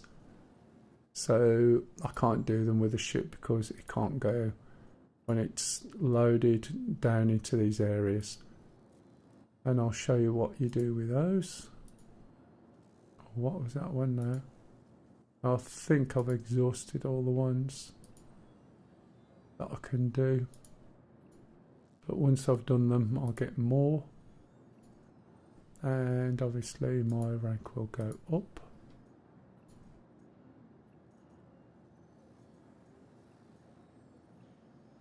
Okay, so I've got 4 missions. So that's worth 87, 63, 56 and 57. First one is collect from Pyro, go to Everest, the Genie, Seraphim to Port Tresla, and collect stims from Everest. So what we want is the one to Pyro. So we're going to Pyro and then to Everest, which is tracked, okay? So before we start, did we collect anything from here? Yeah, we did, so we'll pick that one up first. Those missions that goes to L stations has worked for me. Yeah, they work for me as well, hopefully. So, what size hangar? We're in a small one, so I'm not going to call my ship from here. I'm going to go back upstairs and then call the ship. Especially when I can actually call the hangar. And then we'll fly around to the different space stations and then we'll end up back here probably. Did the lift, was it called? Now this is where it goes wrong normally. So I'll call a lift, I'll get all those missions and the lift never comes. So that's when I jump out and wait for another patch. That's what normally happens. So we're going up to the lobby. I've only got 2 hangars available to me at the moment. That's based on the size of ships. So this ship is a big ship.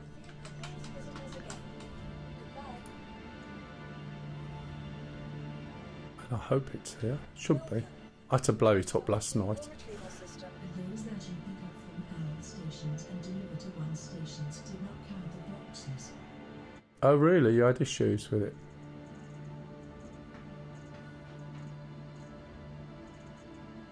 There's a couple of things you need to be aware of doing this. And that is, if you linger too long, and too long is a very short amount of time, your ship gets impounded, and when it gets impounded you're left floating in space. When you're left floating in space, unless you know where landing pads are, you are a bit stuck. So you can log out and log back in again, by which time you've lost your missions. And when your ship is there, because it's open, it puts it on a docking port. And because it's on a docking port, when you walk through the docking terminal and turn left, it all goes black. There's nothing you can click on, the game's running in the background, but you're in some black area that you have no idea where it is. And the problem is with that is the only thing you can do is leave or kill yourself, and when you come back your ship is lost. And then it's a 45-minute reclaim. If you speed it up it's faster, but then you're just burning through money. So you just have to be aware and try not to actually go on to... have we got our helmet on or off? We got it on. Got to keep an eye on the drink situation. But this is the fastest way of loading so much cargo on, and it's quite easy. Eventually it's going to be slower and more manual, but not manual for you. You'll just have little loader ships bringing the cargo and loading it, a bit like forklift trucks in space, so to speak. That's the theory anyway. Whether it ever gets there, it will do at some point, but this is just an interim step. If I say anything that you think is wrong, by the way, please correct me. I don't have a problem with that. I don't keep track of the stories, I don't keep track of a lot of the stuff. I have an idea of what's going on. Right, it looks like, again, it looks like they might have changed it to a ship by ship hood. So I need to change that.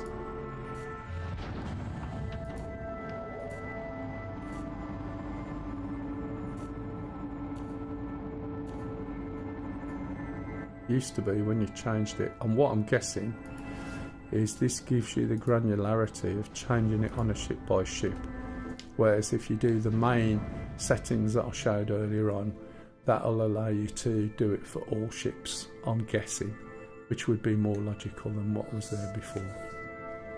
Okay, so we're up in the air, press N.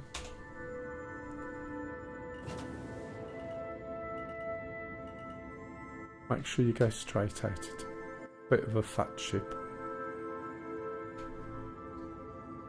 Okay, so what we need to do now is just move out, and we've got a cargo deck on this ship. We've got a cargo deck on this space station, so we need to utilise the cargo deck.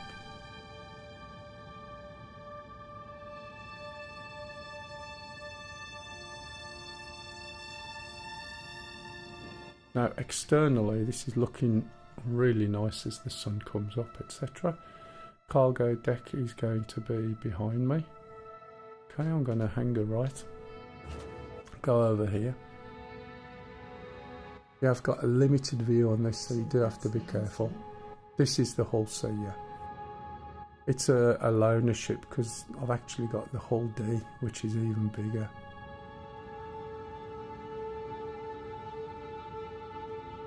So there's pup. So what we're going to do is make an ATC call, and there's an ATC for normal ATC or air traffic control, and there's also an ATC for cargo. So round by the cargo area there'll be loading ports. Okay, so you can call the ATC by going onto comms, that's one method. Going to friends, and you've got Seraphim Station Cargo. Okay, the other way, if it's still there, is F11, and that calls up the same screen directly. Okay, to save all the clicking.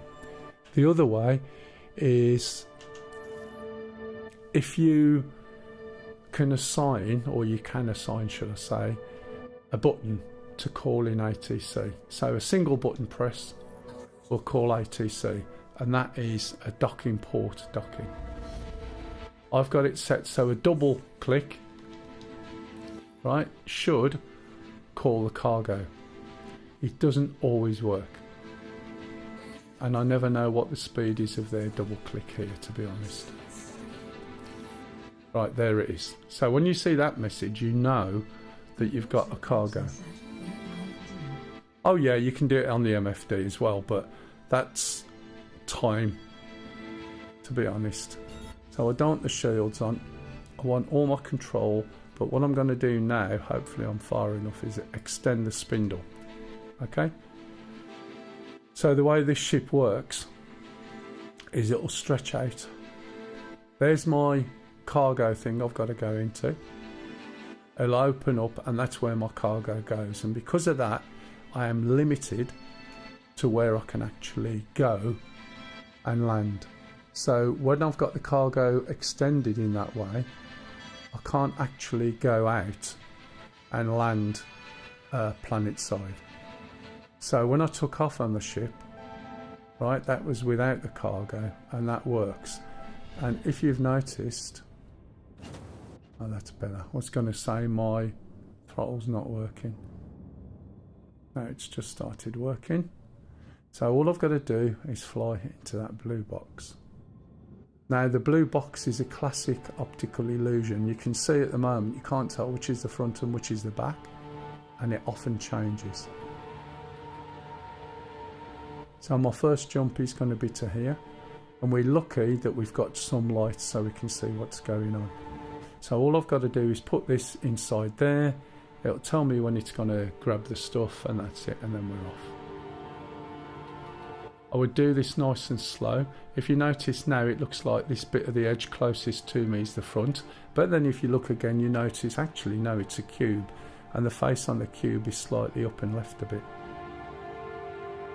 So when you go through it, it feels like you're going through the back, but you're actually going through the front.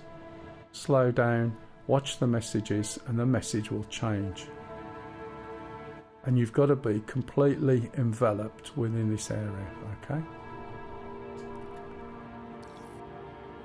So you'll see the message change in a minute.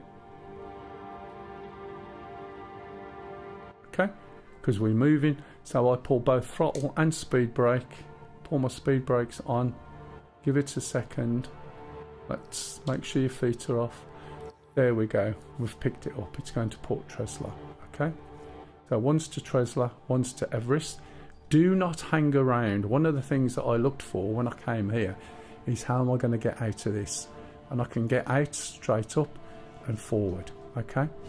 Bear in mind sometimes you might be in reverse, so don't slam your throttles or anything into moving at full tilt. If you don't get away from that quick enough, you're going to be impounded for blocking it, okay? And that's where you'll start running into issues in this ship. So we need to go to Pyro Gateway. Now there's one and there's the other, but just bear in mind that that is related to this other mission. So if you remember when we look at the Mobiglass, we've got a number of missions. We've just collected from here. So we actually want the mission that's going to take us to Pyro Gateway, and we're going to track that one instead, okay? So now when we come round, we should have another one which is there. Now, is that Pyro Gateway? I don't know. But if we hit escape, go to maps, okay, zoom out a little bit, and I've got my clutch off, so I've got to go slow, otherwise I'll be zooming out and seeing Pyro. So you'll see Pyro Gateway is down here.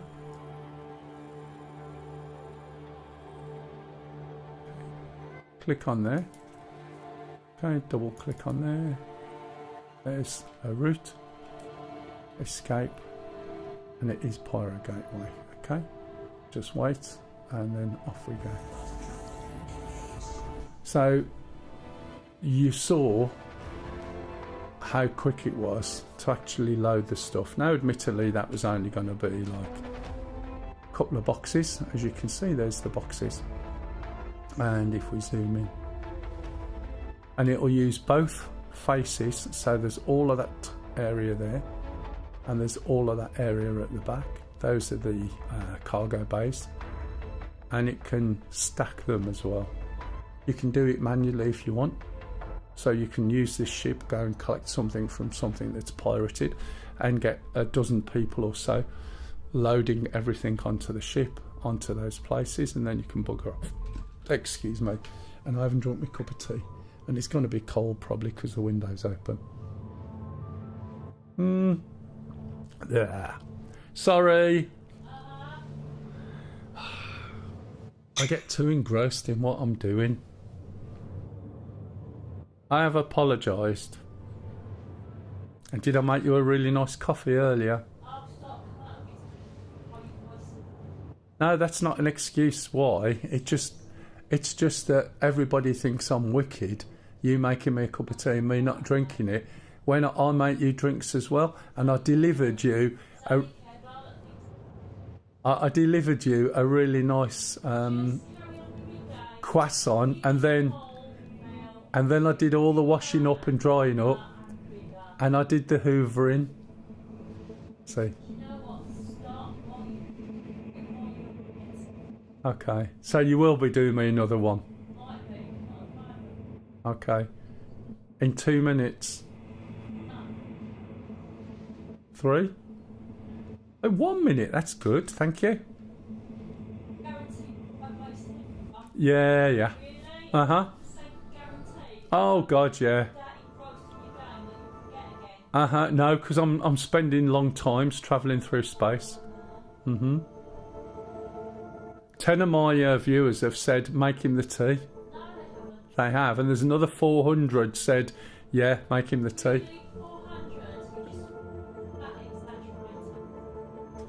That doesn't work anymore. Did you get that right? You're going to walk the Whamel. Somebody's just come on, Lisa, and said, where's the tea? They have. She doesn't believe me. I'm not sure of his name. It says Pedro McLeod.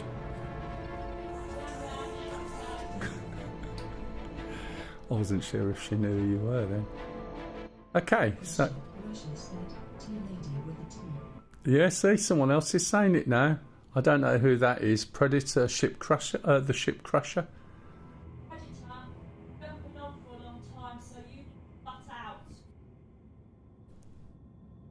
Nothing like a Sunday morning, man. I'm new to Star Citizen. How is the game? Right. Are you new? Are you playing? Are you new as in you haven't got it, you just want to know how it is, or which? Anyhow, welcome to the channel. Yeah, I'm more than happy to explain to you. If you're thinking of buying the game but you're on the fence, let me know and I'll explain a methodology or a way of looking at it that will actually... I just want to know how it is. I might buy it. Right, okay. I will tell you and just bear me out. Do you have Steam?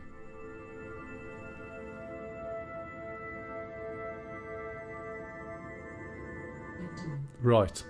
If you look at your games library, have you got any games on there that you bought for around about the 50 quid mark?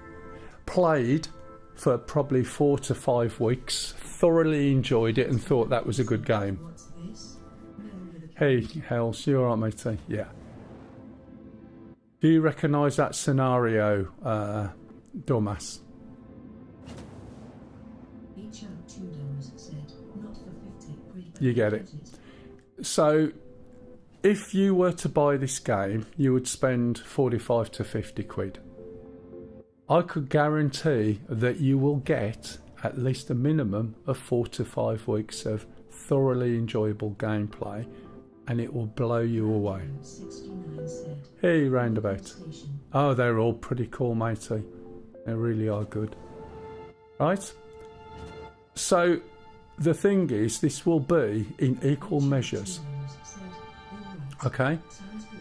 It'll be in equal measures the best possible game you have ever tried to play, and equally and opposite, the worst bag of shit that you've ever come across. Okay? And to be honest, it depends on how you view it. Are you buying into a game that you want to invest in and everything? Now I just got to choose my setup up enough to be able to handle it. Possibly, yeah. But the point is, set your expectation. He said, this is the game my grandkids will be playing on. Yeah, set your expectation, right? You've always got games that you've been disappointed in, that you've paid some money for. You've always got games that you've played and thoroughly enjoyed for a short amount. Expectations are something along the lines of No Man's Sky. Roundabout 69 said, it has VIP likely to still be for two. It really depends, because sometimes, Huge concept.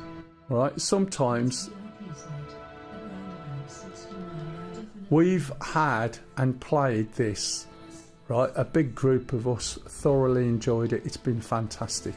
A new patch comes out and it's just been absolutely useless. But the trouble is, it's not just a patch sort of, you know, giving you a bit more of an update. It's still been... Oh, when it's final, yeah. So I'm trying to call the cargo deck at the moment. And it is one of those things. Possibly, yeah. See, now Squadron 42 is a single player game, and that will be a separate entity. That is slated for coming out next, yeah. Yeah. So I'll thank you for the follow there. So basically, set your expectation.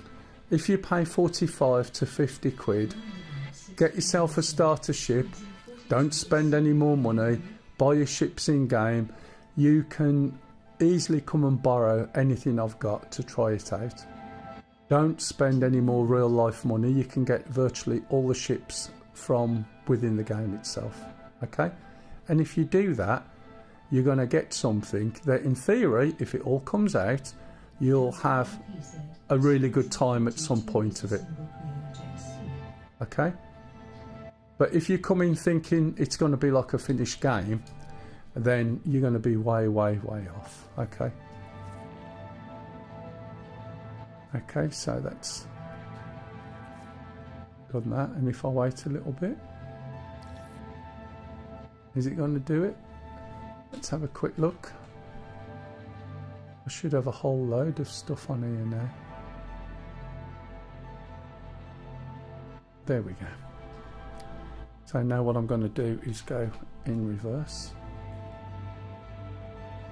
Okay. As quick as I can. So yeah, set your expectation. Expect nothing. You will I can guarantee, unless it all goes tits up next week, you'll get 4 to 5 weeks of good gameplay. Solid, enjoyable gameplay. Yeah. Oh, what was that? The single player game. That was the prologue. In other words, that's the introduction to the game that you've just seen. Right, so now we've got to go... we don't want to go to Tresla, so let's have a look at the missions that we've just picked up. Oh yeah, Squadron 42. 69 said, Etal's VIP got it. Just seems like a multiplayer FPS, meaning Squadron 42 would be better? Squadron 42 is your wing commander version of the game. It's a storytelling set in sort of ongoing storyline based on a single player game. So it's standalone, not multiplayer. That's the difference. If you bought in early, you end up with it. Have I got any Bajinis? Yes, I have. If you end up getting in early, then you would have got Squadron 42 and the multiplayer game with your first purchase. Whereas they separated them out into 2 distinct branches, basically. I don't want to go to Pyro Gateway. Squadron 42 is supposed to introduce you to the game and the mechanics that the original plan was if you did the missions on Squadron 42, that then led into the multiplayer game on the ship.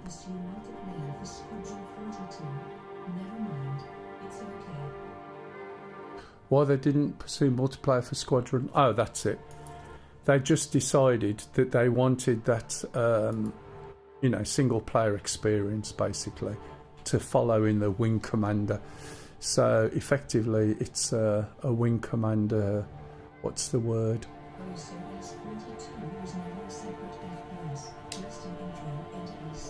It was supposed to be a single player game, but it was run. Deliver?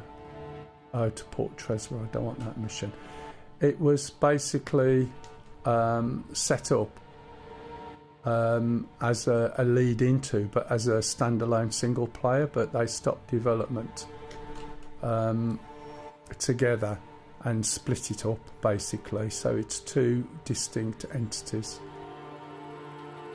So that is right where I'm going there. The trouble is the mission.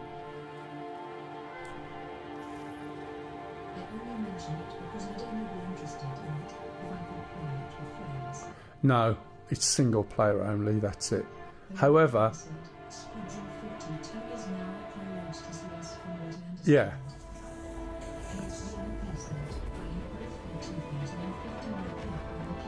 What country are you in, dumbass?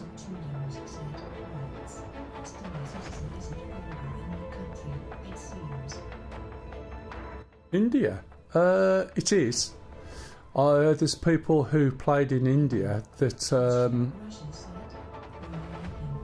that basically I used to play with and helped out a lot back in the day. It's oh sorry dumbass, no, you misunderstood me. I use Steam as an example of the fact that you've bought yourself loads of games, right, that basically you'll buy and they'll sit there. What you need to do is go to Robert Space Industries. Right, so yeah, go to, hang on a minute, Hells, you're sending him to the wrong thing. So what you're buying is a game package, and if you look, there's some starter ships on the game package, which are between about $45 to $50. And then you can rent ships in game as well, you don't have to keep buying. No, it won't do. It won't do.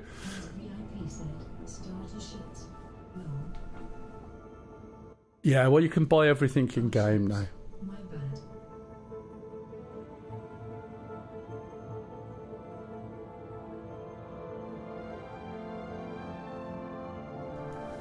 Okay, that's what I've got to go up there.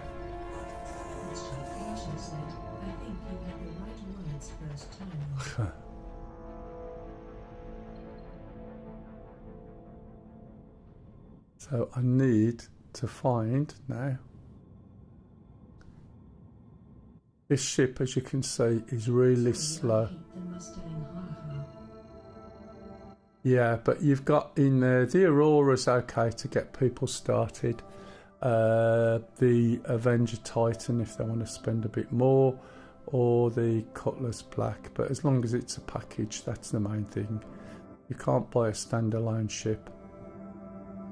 So if we go up this line here, we should hopefully see. They haven't dropped it, they just will take longer. Where did they say they dropped it?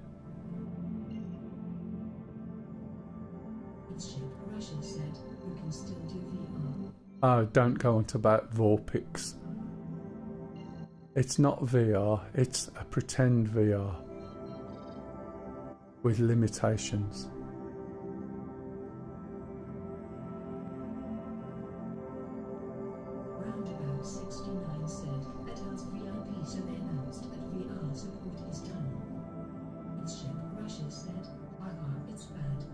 No, VR support isn't done.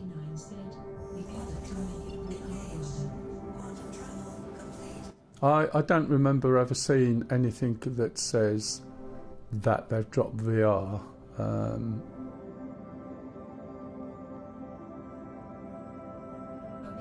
so they're still working it, but it's not out. I've got to get over here. That's what I seem to remember. Just there is another orbital marker. So there's 6 orbital markers around a planet. 1 and 2 are the top and the bottom. 3, 4, 5 and 6 around the edges. So you utilise those to move around.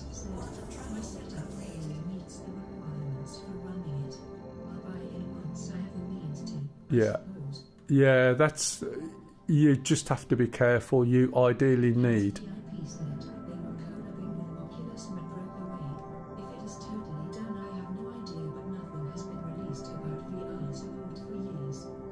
yeah, that's right. It's not been released. But that doesn't mean to say they dropped it, does it?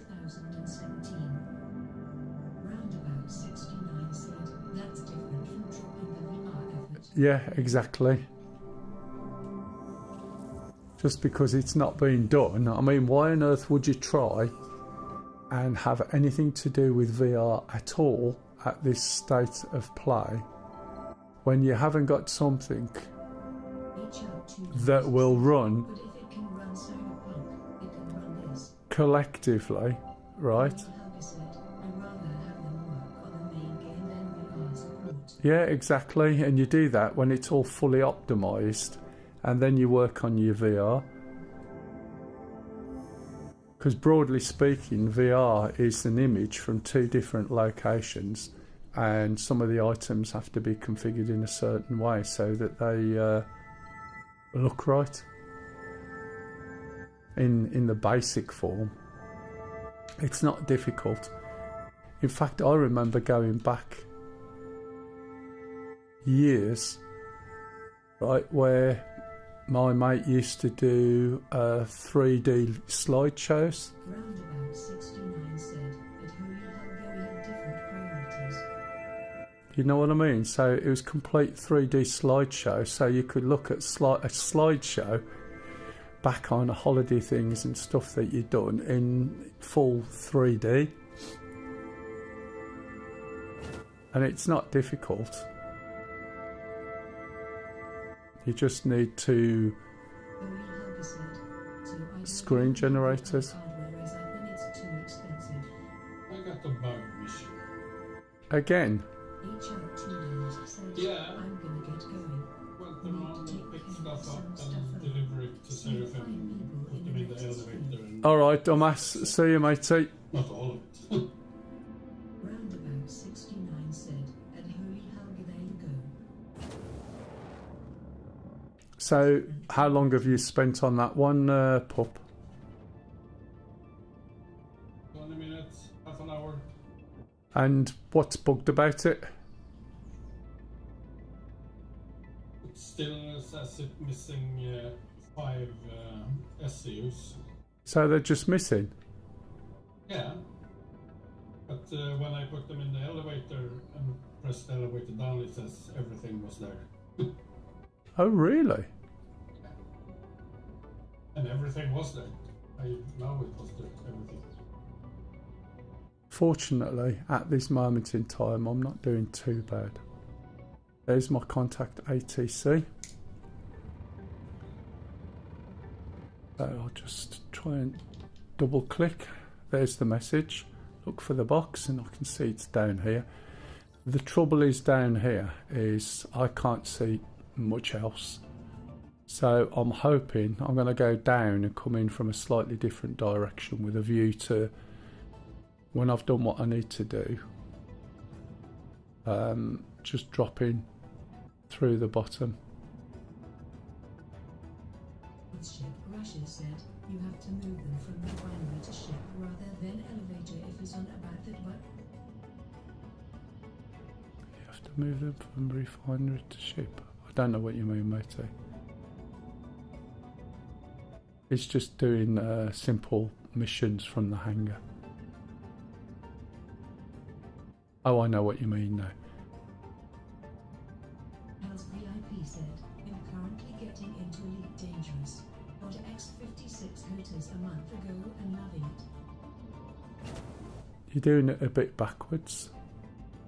Most of the, I say most, there's a lot of Elite Dangerous people moving over this way. AHH, I thought he meant the cargo. No, it's just normal cargo missions. So I don't think it's coming from a refinery.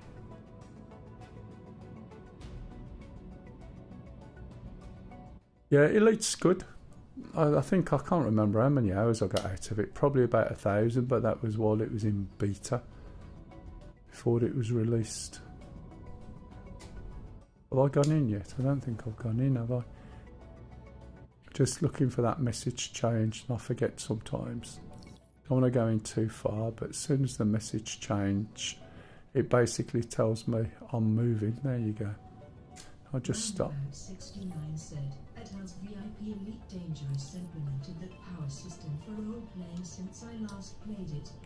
It has a good chance of adding a dynamic to the game, and it might get me back into it. Yeah, it is. It's a good game. It has its limitations. I think doing the or attempting to do the people walking and inside the ships was a mistake. Just released colonization. They should have just concentrated on what it was good at. I played Elite Dangerous for quite a long time and I liked it, but now I like this more as I like the way of lying more in this. Right, so we move on to the next station. Every time I call my ship out, it gets stuck in the floor. Every time. Have you tried blowing it up? No. So does it just bounce up once it comes up? Oh, it's stuck in the floor, you know, closest the floor and gets stuck between. But if I send it down and call it back up again, it's okay. It's a bit weird, isn't it? VIP said, Yeah. released a few days ago on Wednesday. Okay, next place to go. Need to go back into what's it mode? Quantum mode. So all I'm doing is just going from space station to space station. Some space stations I'm dropping stuff off. Some space stations I'm picking things up. So this is a sort of time where, as if I had a cup of tea, I'll be able to drink it because I'm just going through space. So you can see we've got a deliver to Port Tresla over there. So that's one part of one of the missions. So if I go to contracts, we should see there's something here for, yeah, Pyro to Everest. We've also got that one to Tresla, which I'm going to. We've got that one to Everest. We've got that one there to Tresla. So the first one we're doing is this. Is it just exploring and naming empty systems?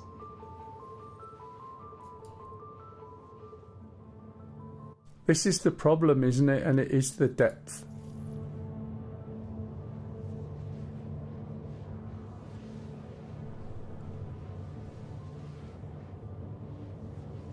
Anyhow, if you're new to the stream, welcome. If you've got any questions, please ask. Just got to watch I don't die of thirst here.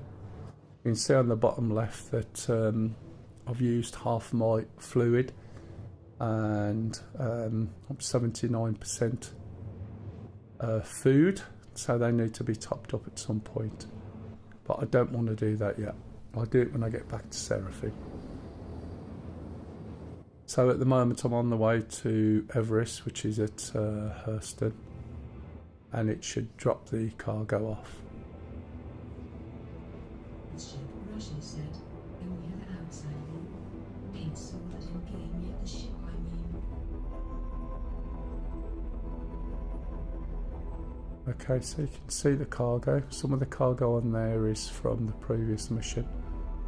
There's two panels. There's something, anything on the back? Doesn't look like it. Roundabout 69 said, they do make cool looking ships. They're really good, and the whole Ship, Russia said, that's nice. animation for it is superb, to be honest. But it's a big old hefty thing. So now what I've got to do is find the space station on here. Russia said, I remember you waiting for that ship to finally come out. Yeah, but it's not my ship. This is a loner. My ship is the Hull D, which is bigger than this one. So I think you'll find there's 4 of those spindles down the middle. So what I'm going to do this time is use the mapping system to find Everest Harbour, which is here. And then that should route me around via the orbital markers. Yeah, this is a loner. So instead of doing it manually, it's now going to give me indicators and a fixed route. So because this is slow and sluggish, and you need to sort of, as you're moving, you need to stop moving before you get to the marker, otherwise you're going to overshoot. You can see the moon in the distance there, or one of them. Okay, the next marker is up here. And it depends on whether they should combine.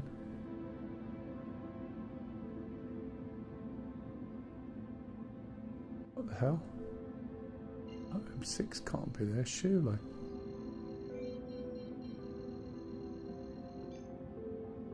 Is that the marker it wants me to go to? Why on earth does it want me to go there? Or is it here? We need that ship. Wonder can buy it in game and do the Yes, you can. missions. Yes, you can buy it in game. Let me go over to OM1. Now, OM1 allows me to see, usually in most places, all the way around the planet. So in theory, we should. But why does it want me to go over there? That doesn't make sense.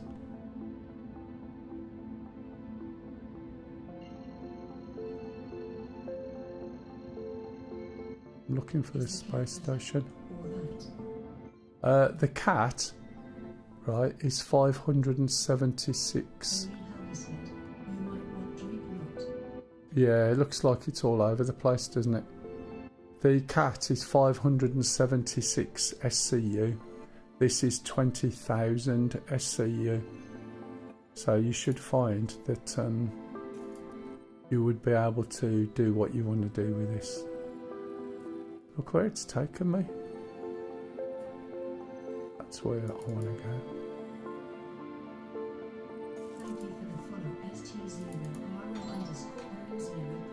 Thank you for the follow there.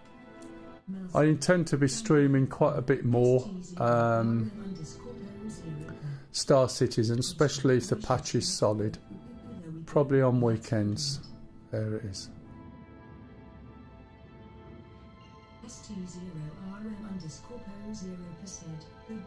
In fact, no, this one's not 20,000. I think my one is 20,000 a day. Hello, Storm. Storm what? Storm Pooper. Hi, Storm Pooper.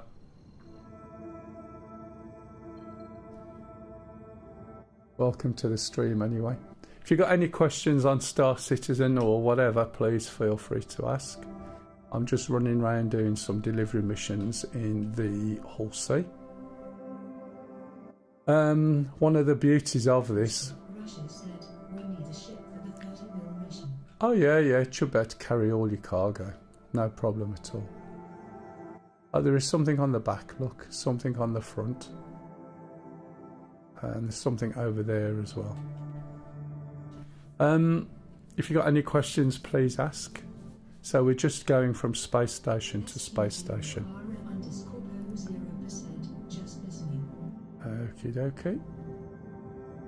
You mean STFU?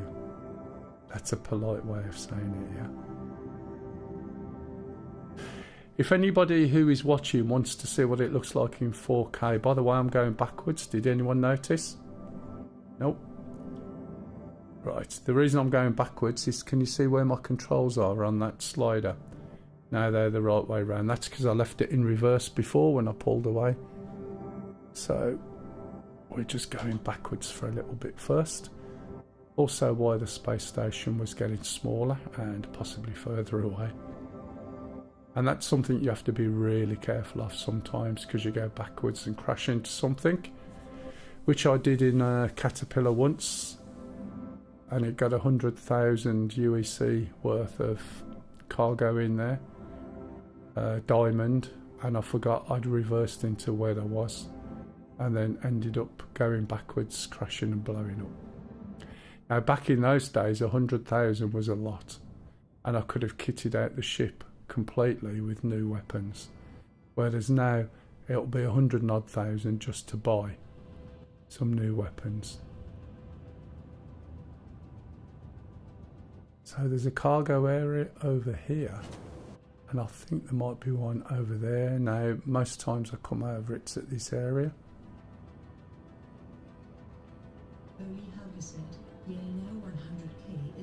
And this is the problem.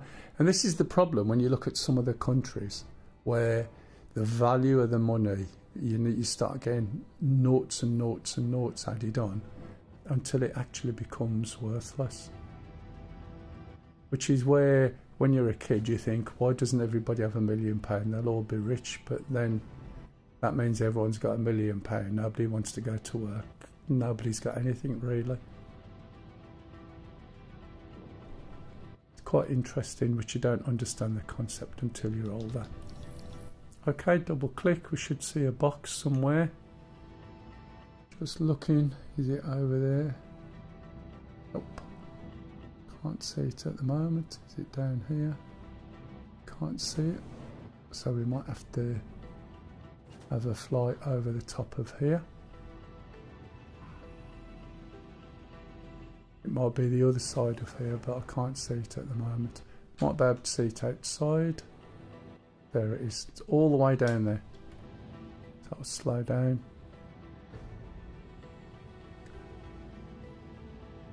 As I said, there's a couple of areas now. Again, just be careful how you position yourself.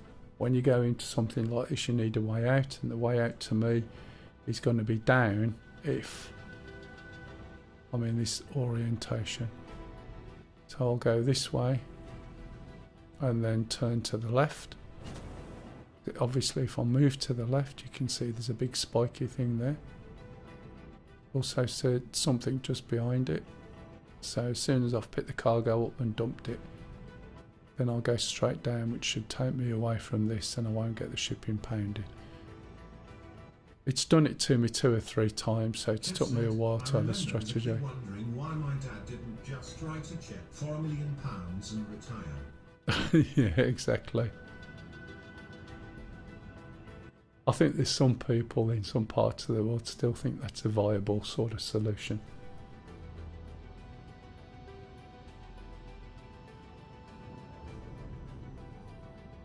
Have you had enough for boxes for the day now, Kev? Are you at work this week, or are you sorting the house? And is the observatory, is that a plan, or is that already in situ? Or is it just that it's big enough to be able to do that?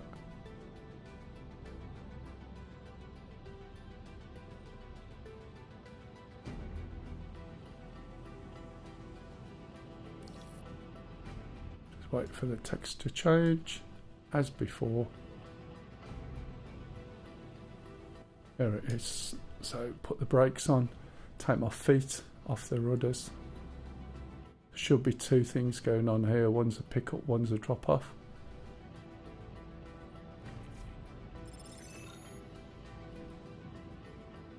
Okay, that's everything. So move the speed limiter up and just go full down.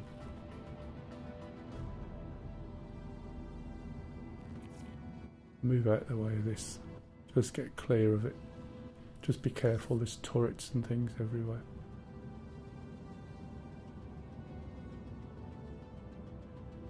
Okay, so next space station, which is going to be Tresla, which is right on the extremities, over by Microtech, which is here. Empty one and Amazon arrive with 2 more. Off tomorrow, then back to work.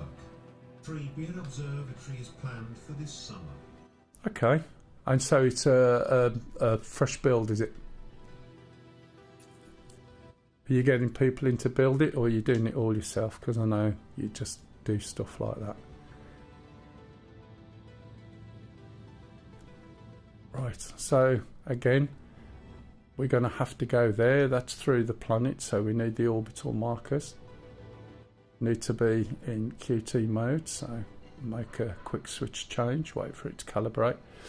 Am I going forwards or backwards? Push my stick forward, and they're coming from the bottom. That means I'm going forward. If they come from the top, I'll show you what I mean. Watch what happens.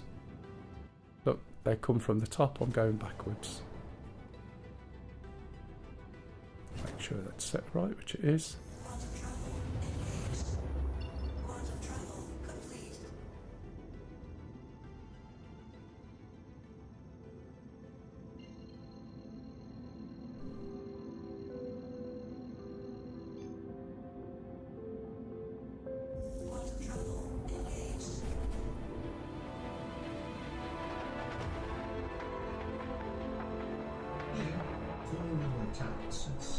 Will build it myself. Green scopes fully operational at any one time plus solar piggybacked in. So I'll get a little link to have a look. That'll be quite nice.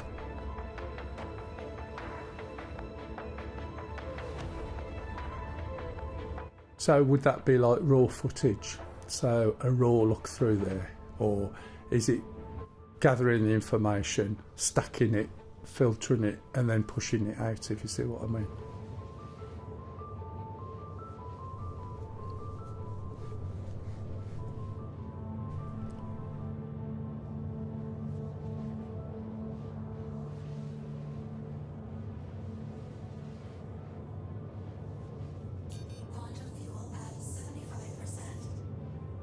Sorry about that. That was a bit of a cough. Anyone got any questions? Anything they want to know? So I'm just plodding through. As I said, if you've got anything above 1080p, you can go and watch this on YouTube. Look for MELL 123. No, MELLSU. Slow to what you want to observe and view in real time or live stack. Oh, that'd be interesting.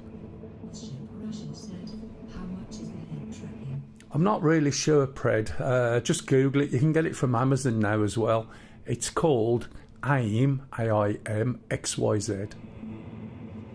I think it's XYZ. Something like that.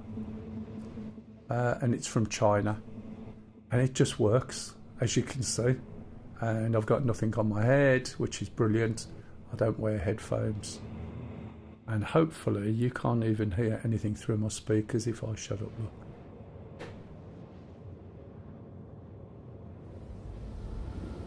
You can just hear the music. You can hear Fanny Annie in the background. He's now going to make it rain again. I need to cough, excuse me.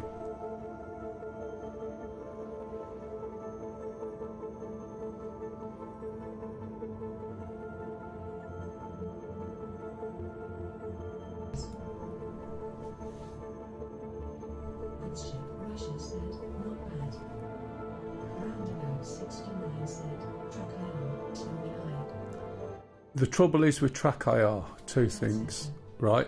Track IR depends on you having headphones. If you've got headphones on, that's fine. So Track IR is very good. The Track Clip Pro is quite delicate. Yeah. It's quite delicate. Tobii Eye Tracker is more of an eye tracker. That's exactly what it is. Thanks, Kev. Tracking system aim installation calibration /DP /B09/7FQJH ed. How much is it, Kev? Right, I've got to find. Right. 69 said, I've had both and prefer Tobii Eye. Yeah, I haven't had Tobii Eye. The only reason being Almost exclusively now. is that people were reporting back there were some dropouts with it. Prince Russia said, I can use the VR for DCS. I can't for this, and thanks, Kev.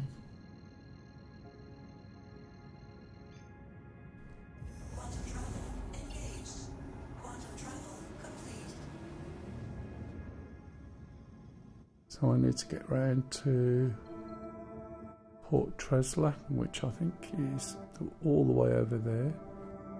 Roundabout 69 said, and Prince Russia, yeah, correct. And it's the primary reason I'm not playing this game. It does. In VR, this would be absolutely amazing, to be honest. Whether it'll ever get there, and I don't mean it'll get there, will it have VR or not? I mean, will it ever come out? I don't know. But for the hours that you get out of it, or can get out of it, Would be amazing in VR. it would be shit scary. Haven't gotten there yet. No, they're not going to get there for a while. They always reckon once they'd got Vulcan sorted, then they'd look at VR, but they're way behind. Currently unavailable on Amazon by the looks of it. Oh, that's a shame. If you have a look direct, When I bought this one, it was on eBay. That's the AIM-XYZ. The first time I bought it was eBay only, and it is a Chinese company. And you have to buy it direct. And it was a dodgy purchase anyway. I don't like buying from eBay. But I thought, you know, for the money that it was at the time, it was worth the risk. And as I said before, I bought it for the other half. But when my track AR broke, rather than buy yet another one, which I've already got through 2 or 3 because of the Track Clip Pro, and I don't really want to wear headphones. When I used to stream for 6 or 7 hours, yeah, when I used to stream for 6 or 7 hours, I could just feel my headphones on my head for ages after that, and I stopped wearing headphones. 69 said, I bought a wireless LED tracker from a gentleman in the UK that was powered by a lithium battery and was rechargeable. Works great. I had a modified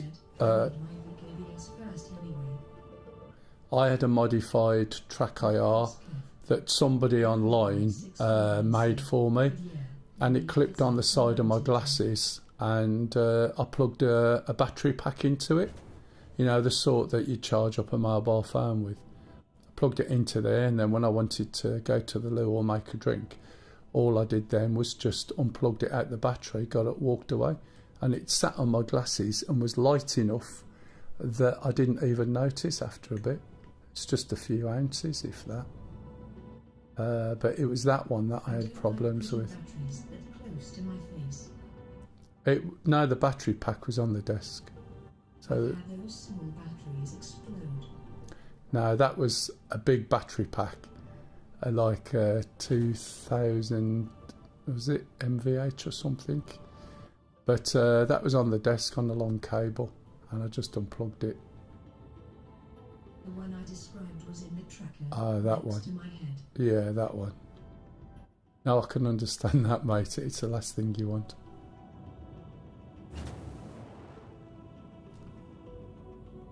No, I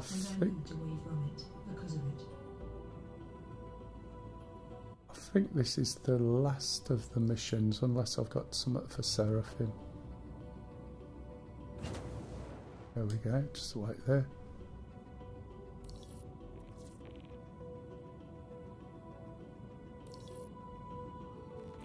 Cargo transfer complete, junior rank, should be a price somewhere.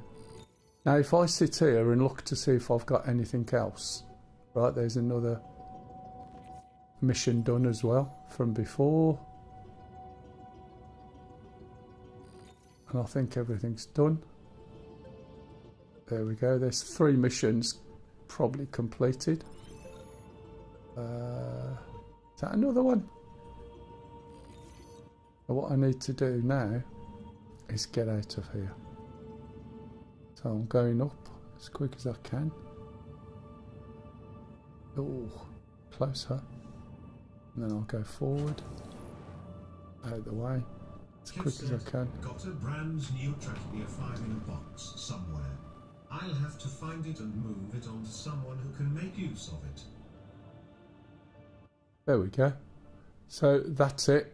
So that's all of them. Now if you watch this when it goes down, Pred, it's just the animation is quite neat. Roundabout 69 said, equivalent. Oh, it's ridiculous, isn't it? Don't you think? I mean, can you imagine some other games? Can you imagine some other games just literally it'll be there, you press a button, it disappears and then it shuts. And then people go, why does this take so long? Yeah. So now I can actually go down to a planet's surface or go and land it. So what I'll do is head back over to, what's my drink state like? It'll be on here somewhere. Nope, didn't seem to see it. Oh well, we'll go and get a map and we'll go over to Crusader. Are you still going, Pup? Yeah. How's the missions going? Its ship crashes. I haven't tried the new one yet. So if we go into here.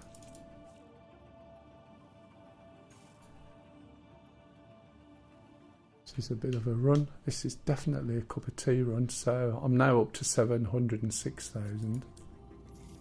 And all I've done is just potted from one place to another. Does look like a flying sex toy, doesn't it? For want of an expression. Potted from one place to another fairly effortlessly, quite relaxed, and made a bit of money.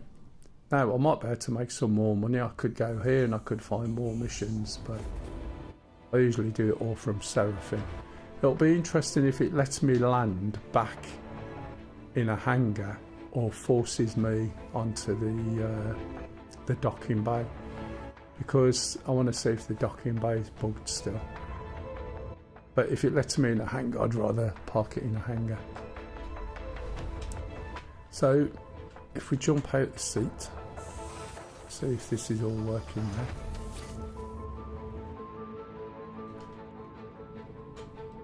We'll go through here. So if we walk the length of the ship, if you look at the way this is constructed, see?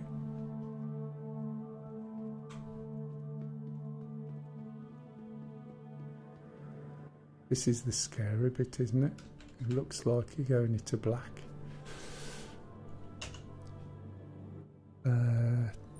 T.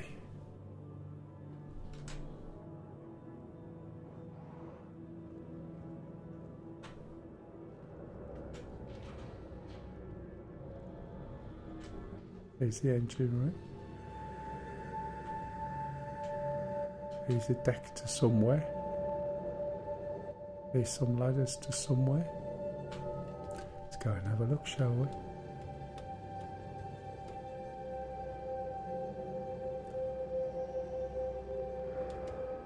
Oh, back down the ladders. I think I fell down there. I need to walk over a bit more before I start standing there and turning round.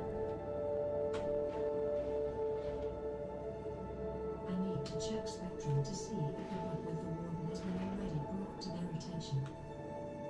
Which one was it now? Is this an escape pod? Engineering pod to do what?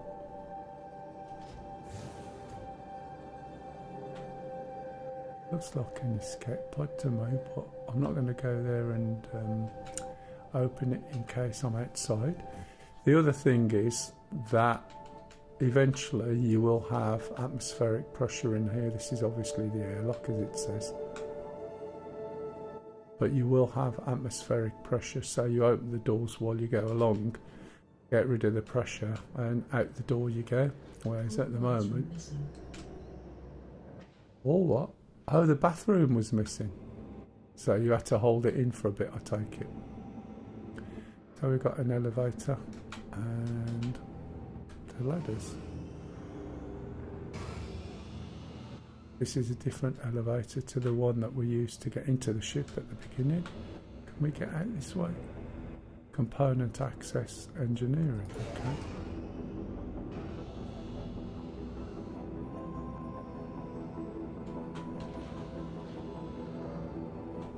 Okay, we didn't come in this bit, did we? Shield generators. So that's where the shield generator. Now when you look in game and you look at the things that you buy, you don't realise these things are this big. What's this one?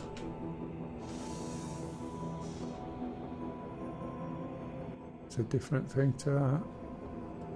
But this is where you would change all these components. Now there's one thing they forget about. Right, look at the size of it. Right. Which is brilliant. How the hell am I going to get that out of the door? Oh, these are coolers. How do I get it out the door? What door do I get it out of? You can now shut in life support for some power saving. Yeah, but how do I get these things out? Right, you can see how big they are. I've got this door to go through. Do you think that's going to go through that door? Nope. Is he going to go through that door? Nope. How am I supposed to get these things out? They look good. You can take them off. You can definitely do things with them, but how do you swap it out? What sort of magic is there, or is that something that's going to be created after? So we've been to the airlock, we've been to component access, we'll go back down to engineering. So you get the gist of this and how long the ship is. Okay. I'm glad that light come on. So when the ship stops, which it may have stopped already, yes it has, what we'll do is get in the seat and we'll extend it and then leg it down the back just so you can see. So there's the cargo spindle. Get out the seat.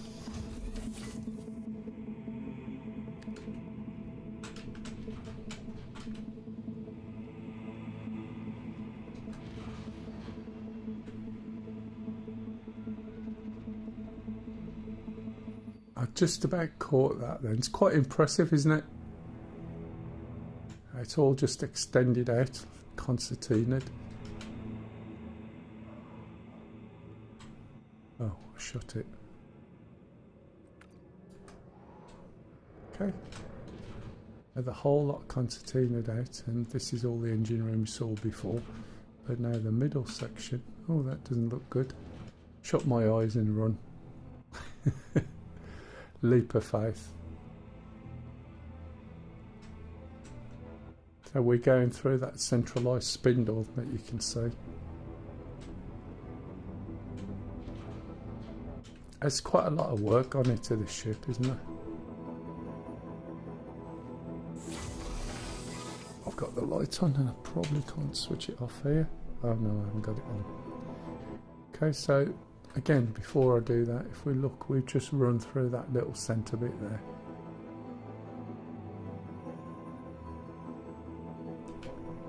We'll switch it off.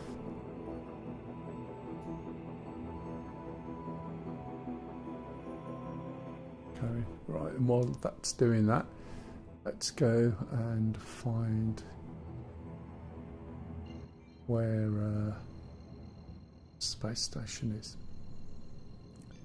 If anyone's got any questions, guys, jump in.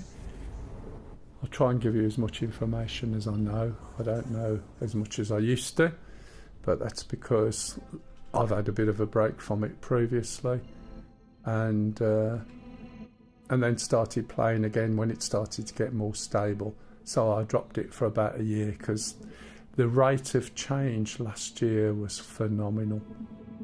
And they were updating, and every time it was updated it was just breaking. And you spend so much time waiting for lifts to come that never come. That's an elevator, by the way, for the people amongst you. These are all the missions I've just completed. Some of them were the rookie ranks for the little ones, and then these in-betweeny ranks for the others. If I go to maps, this Crusader, space station's there. So I've just got to jump. Not far, it's already selected by the looks of it. I'll probably be to 5, I'm guessing. Should have some arrow. There it is. Oh, it's pointing me there to Crusader, which to me is wrong. I should be able to go through here because this is a gas giant, so it's not blocked, and we'll skip the edge of the gassy bit, look, which is fair enough.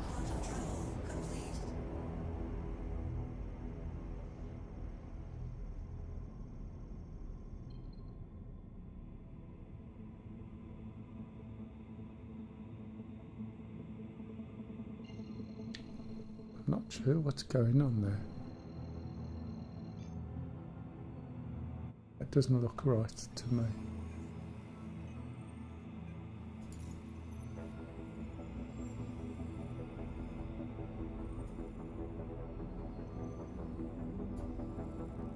Oh, I see. It wants me to go straight through the middle of the planet.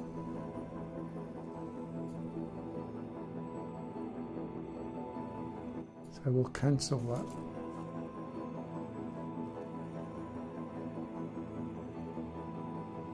Which is not the best way of doing it, is it? It's on the opposite side. So now we've cancelled the routing, I should be able to go manual. So we're looking for orbital markers.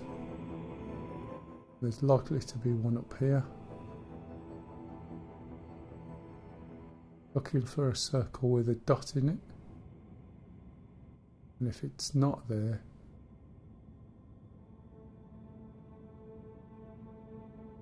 then I'm looking at the wrong ones. So there's nothing there that I can see. I could, oh there it is over there, look. I could go to yellow, and if I go to yellow, right, which is a moon, I should be able to see it.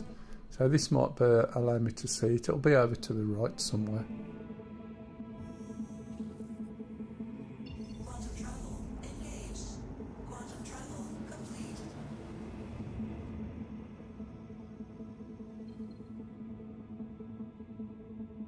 Did that work, or am I here already? Yeah, that's a few meters away, isn't it?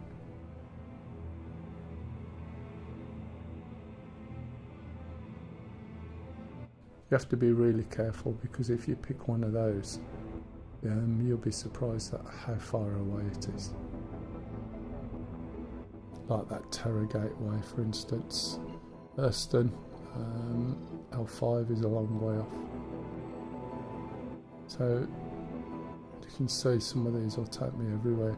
If I look at the planets, that's possibly Microtech, is it? Yep. So Daymar, right, is going to put me on the right side. You can start the jump and then stop it again with a bit of luck. So once you've cleared the planet, which I just have done, you'll be able to stop it and then turn around, and then with a bit of luck I should be able to see where I want to go.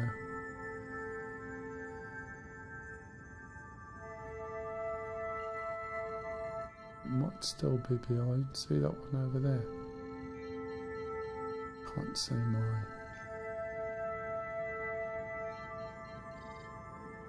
Oh, there's Pup. Pup's going to be there. You at Seraphim, Pup? Yeah. Oh, I need to go around a little bit more. Try that, around 3.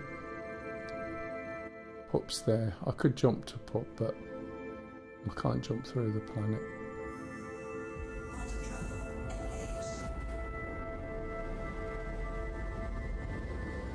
That should... Oh, look at that. Just out. So I need one more jump. Possibly this one here. What's this? This 5? Yeah.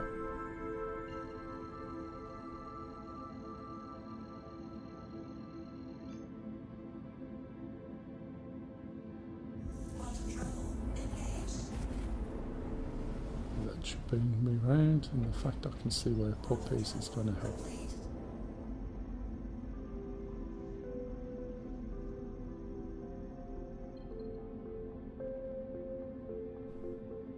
Have you managed to do any more missions, or are you not? Or are you doing something else? No, I'm loading one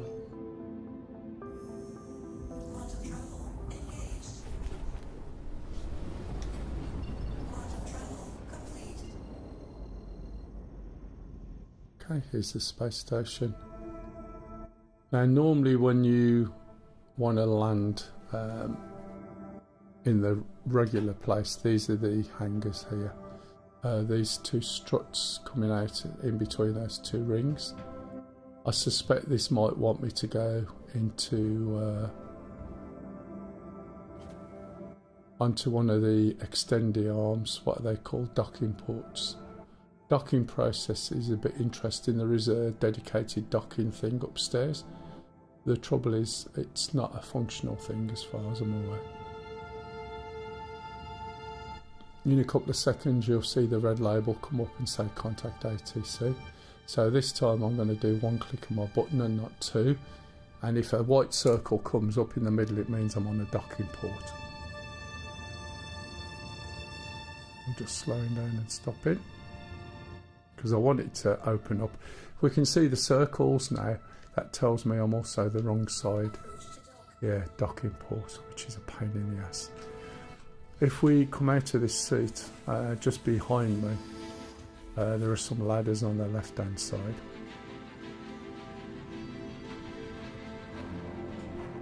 And these ladders here go up to a dedicated docking port. I don't think it's functional. It would be good if it was. It'd be certainly a lot easier to be able to dock. Is it this way? Yeah. And you can see why. But it's non-functional as far as I'm aware.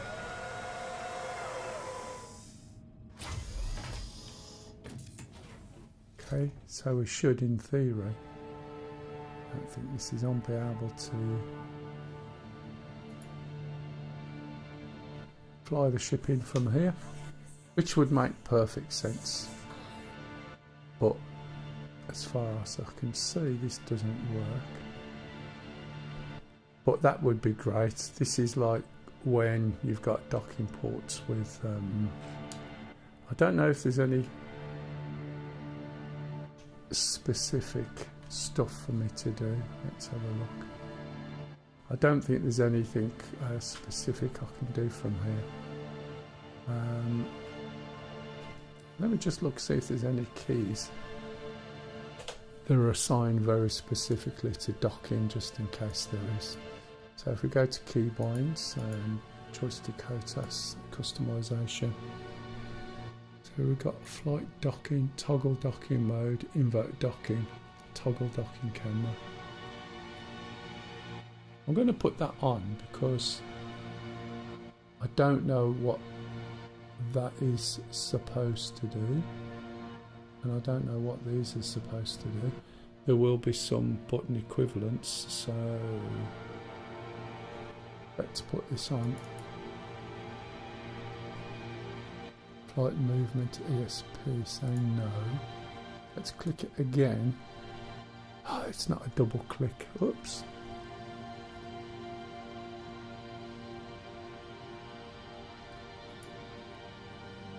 So let's think of a button. I've got so many buttons and not enough buttons all at the same time. Let's try AP here.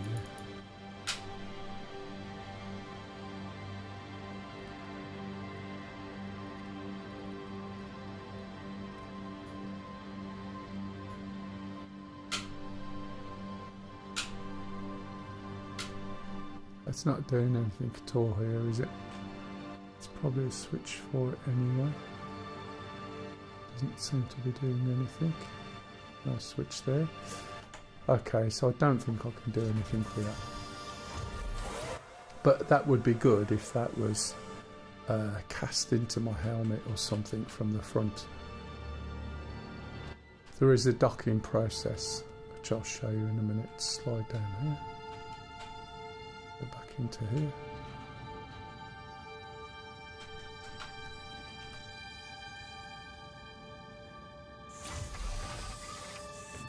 Right, let's try that thing and see what it does. Wrong button. Absolutely nothing. Okay, so what I've got to do is find where the docking port is. It's over here to my left. And then we use these red things and the red square to align ourselves.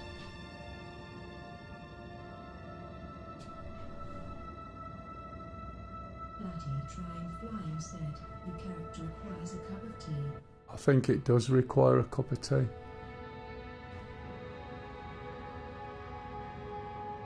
There's the docking ports.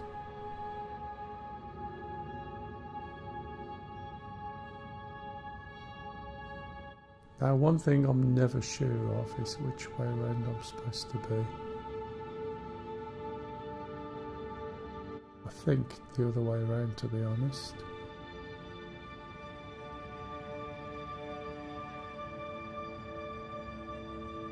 So docking isn't overcomplicated, it's just a little bit fiddly.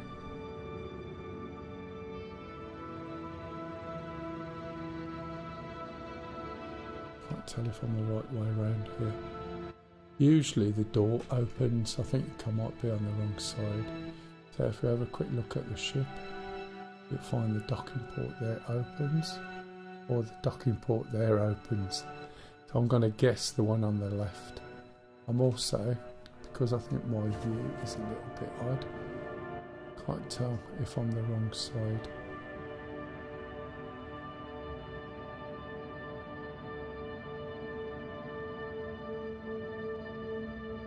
So it looks like it's that side.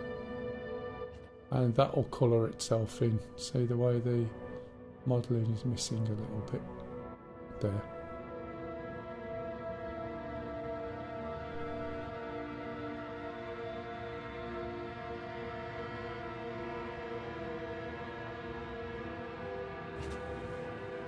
Okay, as it happens, you see the little coloured red circles. So the coloured red circles basically are telling me whether I'm in the right place or not, okay? Moving over slightly to give me some room. In fact, I've just flown like that and I've already got 2 of them on already, just guesswork. So the next one is up and down. So what these are the different axes. There's your roll axis, one of them's the left and right, one of them's the yaw. So now I need to move forward or backward, and what that will do is watch let's move this speed limiter low so I've got a lot more control. As I move forward, watch the red square on the lower left. I've also lost that one there a little bit. Let's move, I'm going backwards, look, let's go forwards. And you'll see the red square grow. Also, can't tell. I need to roll a little bit to get that back in position. And I need to go nose down a little bit to get that one back in position. Go forward.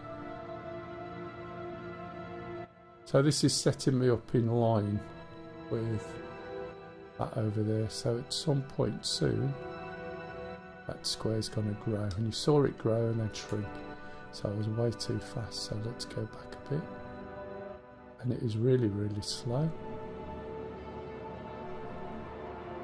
Okay, unfortunately the ship seems to carry on quite a bit, so let's get that in the middle. And the ship keeps on moving, of course it does. Okay, let's pull the nose up a little bit. Let's roll very slightly that way.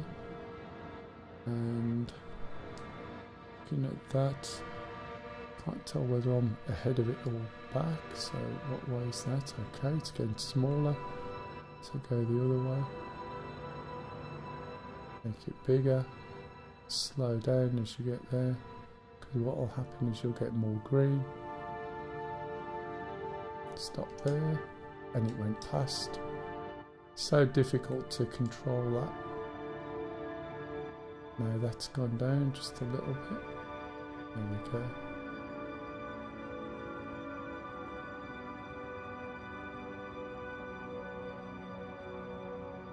Can't see if I'm moving. I need the speed limiter to go up a smidge. Went past. There. Move that way. Let's go in. So as I'm going in, it's obviously drifting away,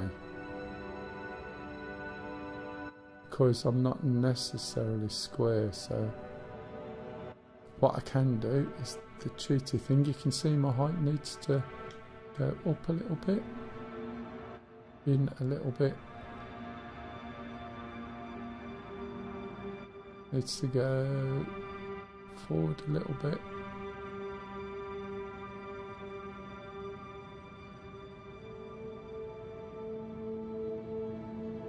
And then I'm going to press and hold in.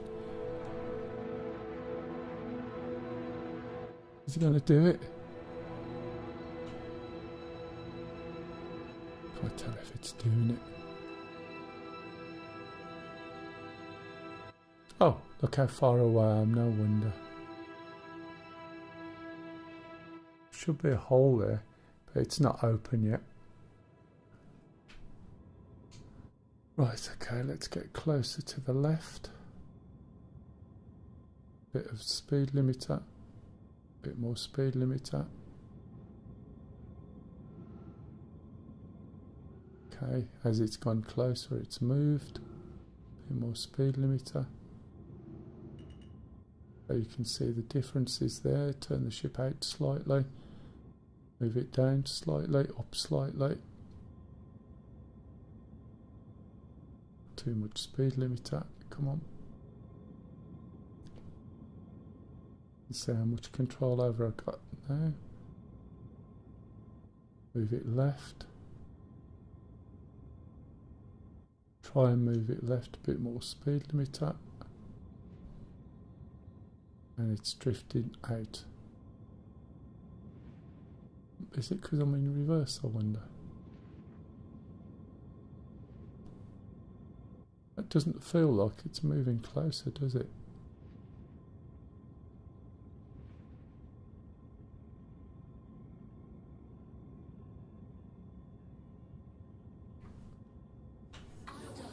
Oh, there we go. I get it on auto. So now it was aligned enough. And it'll just join it in, look.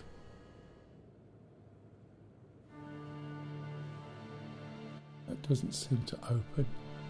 That there should be open. Okay. So that should be docked. Switch the ship off and I'll show you what the problem is and see if it causes me an issue. I need to go and get a drink as well.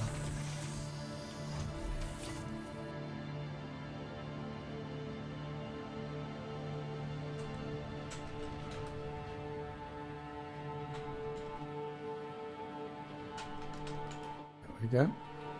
Nice open door for anybody who comes in to come and get in my ship. So what I'm going to do is store the ship, go and get a drink, and come back to the ship and see if I can get in the ship. Because this is where I've had problems. What's this? Oh really? Yeah, that's what I thought. It's one of the original pieces of artwork for changing clothes. So that's how you dock big ships. The Hull C is one of them. You've got even bigger ships like your Polarises and that don't use that, I don't think. I think they use the big docking ports at the end. I think that's actually coming.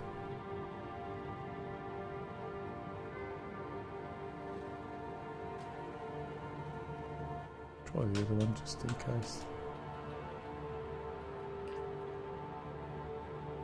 Showing you where it was. Which one?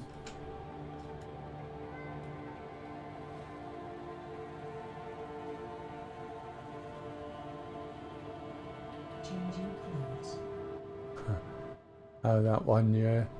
It will eventually physicalise the clothes. So you've literally got to go and take the clothes to your ship and hang them up. Put them in the clothing locker. But it's not there yet.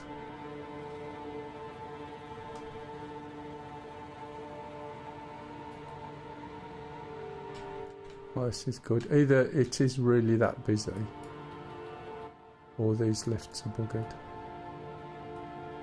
One or the other.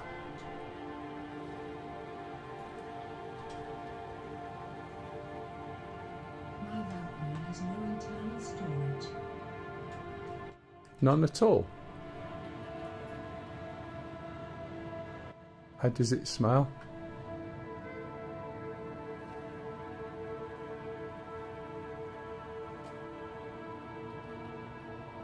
Come on, let me in. There's a levy there. There's a levy.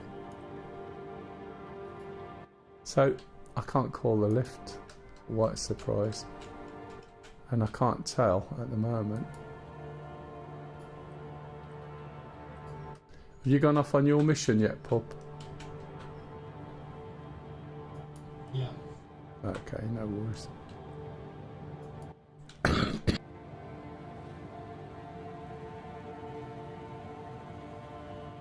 Okay, so it looks like I'm a little bit stuck. So there we go. No surprise there. The lift isn't going to come.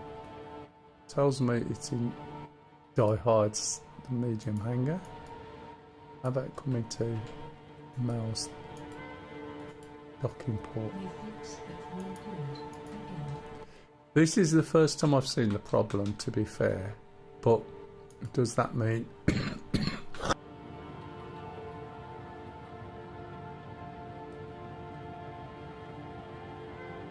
does that mean if my ship is in the docking port I can't get it?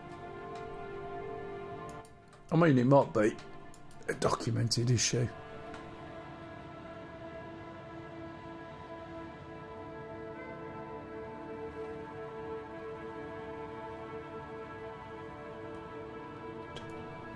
You finished? What time is it? Oh god, I didn't realise it was that time. Okay, can't get out, so the only thing I can possibly do here is just go and log out. I'm going to log back in again and I should be in the station. In this station, in the bed. That hopefully doesn't take too long. And now I can join back on pub. 553 people.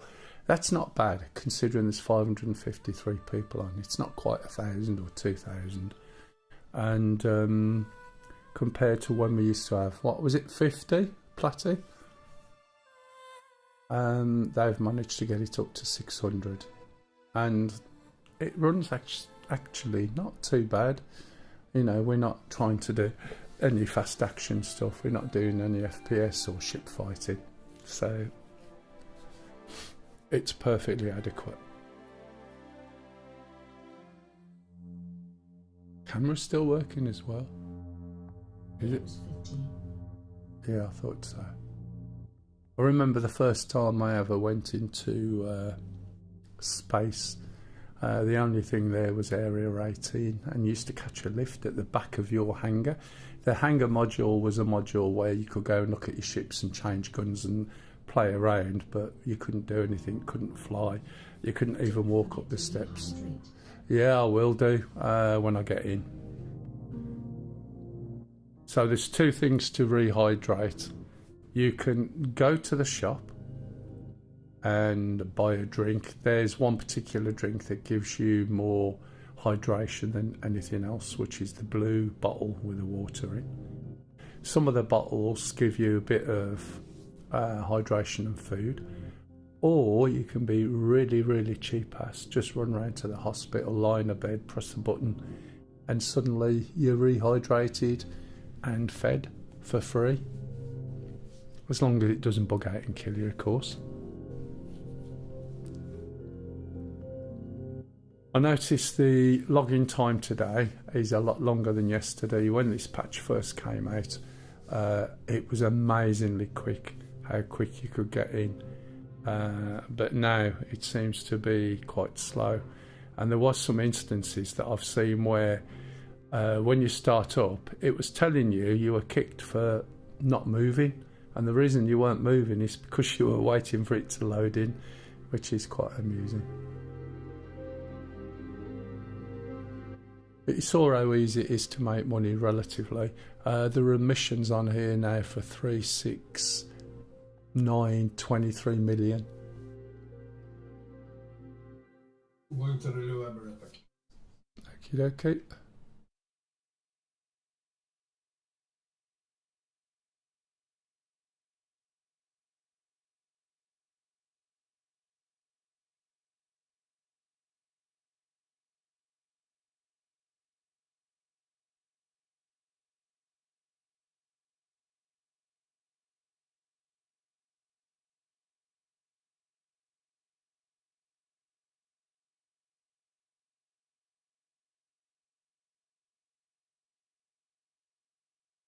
Anyone's got any questions while we wait?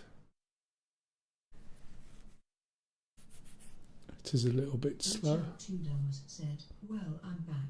That was quick. Was that a quick food break, or you gone and bought yourself the game? Or you gonna wait?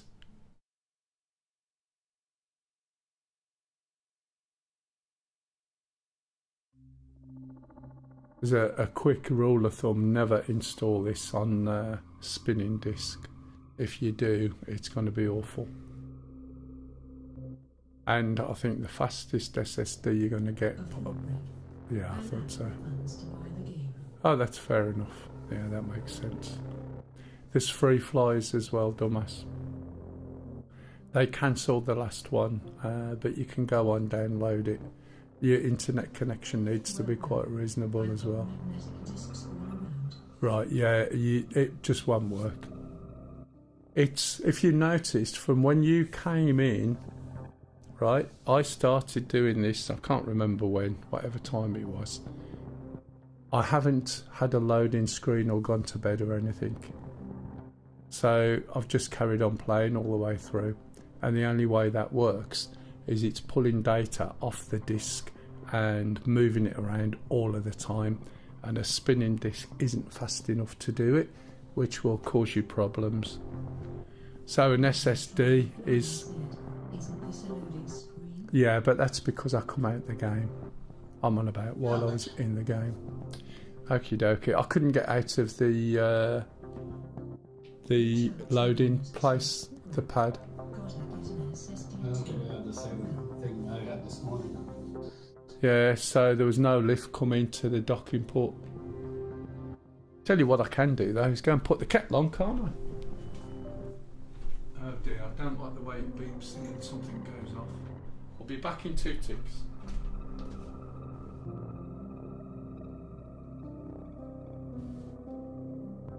Got coffee already.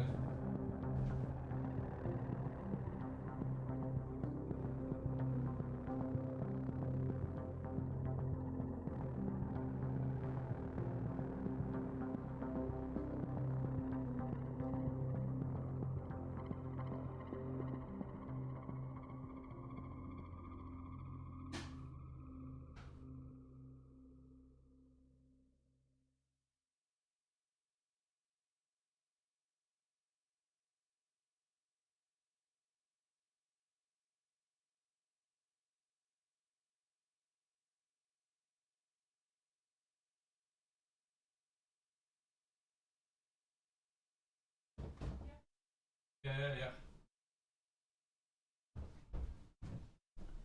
Oh, still loading, what a surprise. Ah, dear me. You don't even get a queue position or anything like that. Oh, now we're in, excellent. Okay. Lovely. Can you see what's happened? I've got a lawnmower now. And all my text on my screen is blurred. Let's see if it makes a difference. We know. Oh, I wonder if it's blurred because I'm dying. So it could well be. Yeah, that's what I was thinking. So if we go down to the lobby. Oh, great. Oh, there we are. It's the magic lobby. Let's get around here. Jeff said, in a stable relationship and having to put your own kettle on, I know. what's the world coming to? It's terrible, isn't it?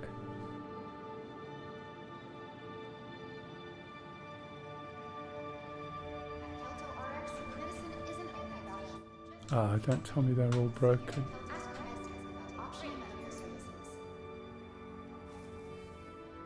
Come on, what room?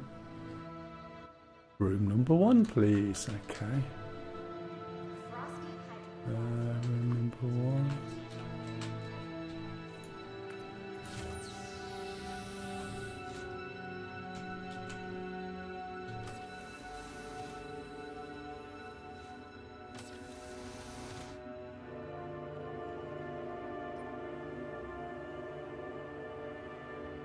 Look.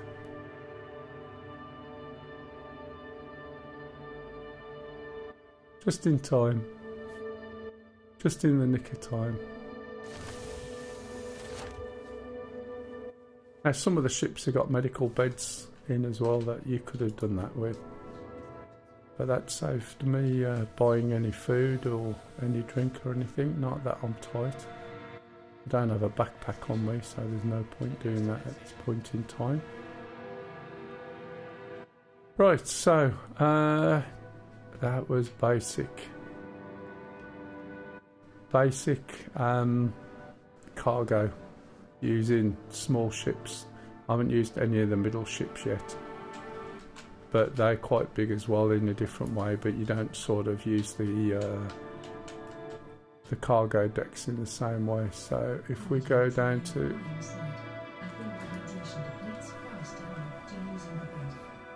you reckon? Oops. Charlie and the big glass elevator. This has started to slow down now, hasn't it? There's a bit of a delay. So if we go over to here, there's a few things that I'm actually missing. And if I go here, we can actually put things in our backpack or in the station.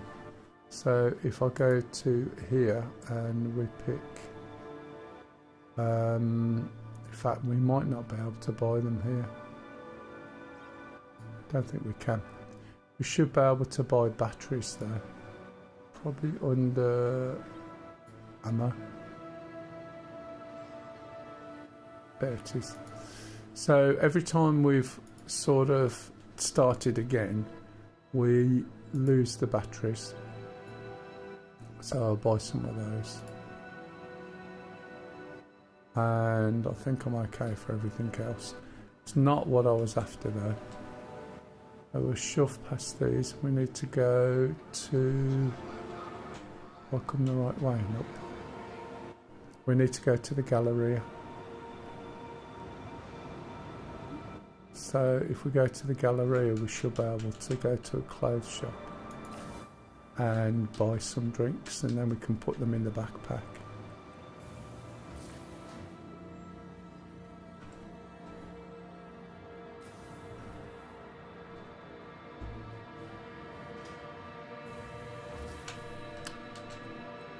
So yeah, obviously there's a few little issues. You can see sometimes why the lifts have problems. Really? I couldn't... yeah, but you mean on the counter? Because I couldn't see any on the screen. Or unless it was just me being blind.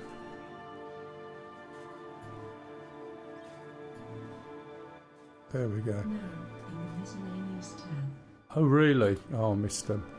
So this one basically will give you hydration 44, this one's 38. But it's also NDR, don't know what that stands for, probably food related. So if we buy 10 of those.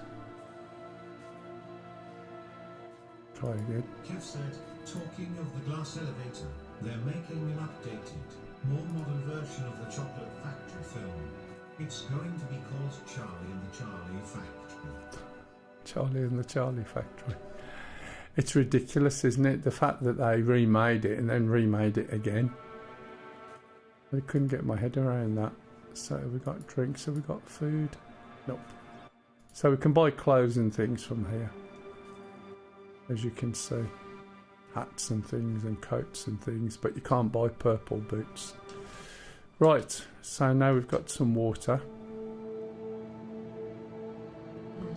Got some batteries for the gun. I think they ran out of original IDs years ago. I couldn't believe they even did a remake of Total Recall.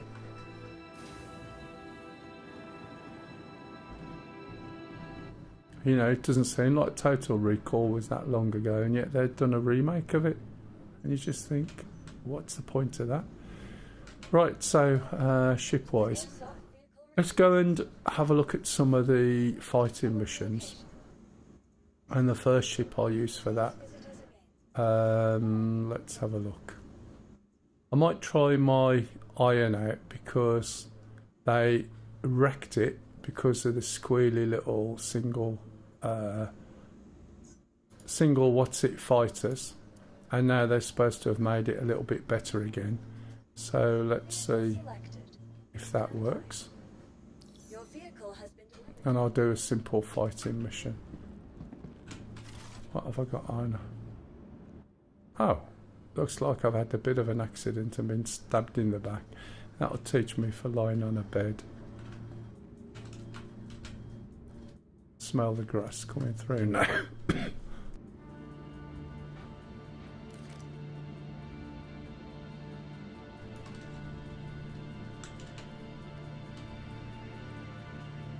Is this gonna work?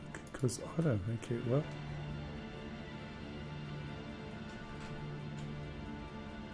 This is the sort of problem you get after the server's been up for a while. That's working.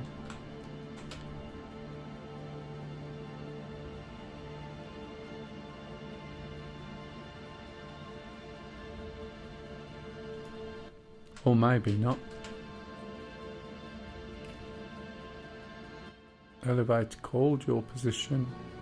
Elevator location, lobby. Well, it definitely isn't, is it?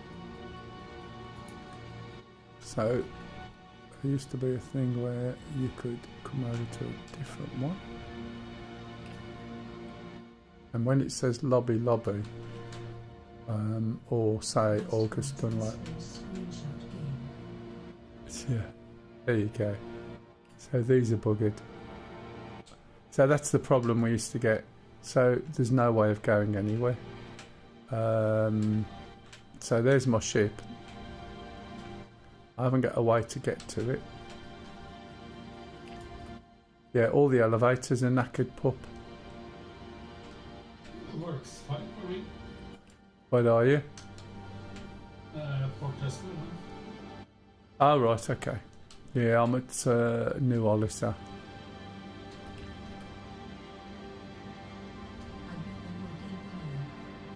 I might do.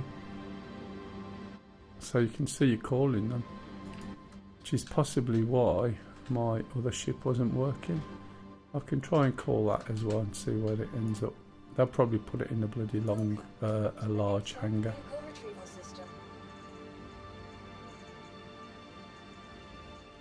It's a misc, isn't it, I'm after? Oh, can you see that? It's destroyed. Why is that destroyed?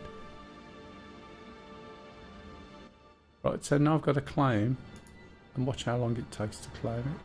45 minutes. So there's definitely an issue with those pods. I'm not going to pay a fee because that will cost me how much? 22,400 to bring it back faster. So that's...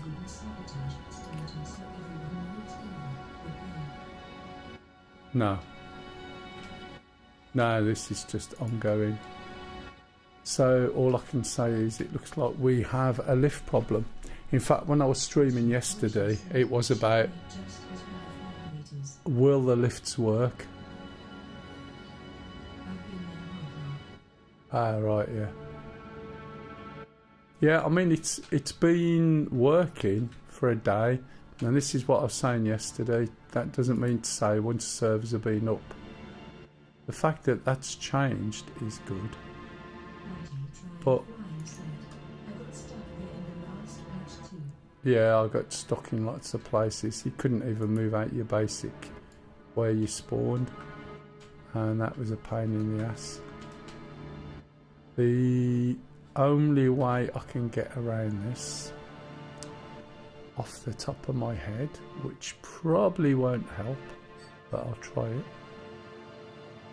is the reason I spawn here is because I've been in game and I've relocated where I regenerate from. So what we'll do is go into here, and I'm going to move myself back from, this is Seraphim, to, oh, why do I always do that? Keep pressing that button. This should move me back to Orison. I would have come and done it, Luce, you didn't need to do it. So if we check now, see, I'm back at Orison. So what I need to do now is go and take everything off, and that way I'm not going to lose it. Thanks, darling. I'm just looking for a screen. Will be a screen somewhere where I can change my clothes. Yeah. Is it? Nope. There'll be one somewhere. Here we go. So I didn't get a biscuit now. So I'll take that off. Take that off. My helmet should, in theory, be over here.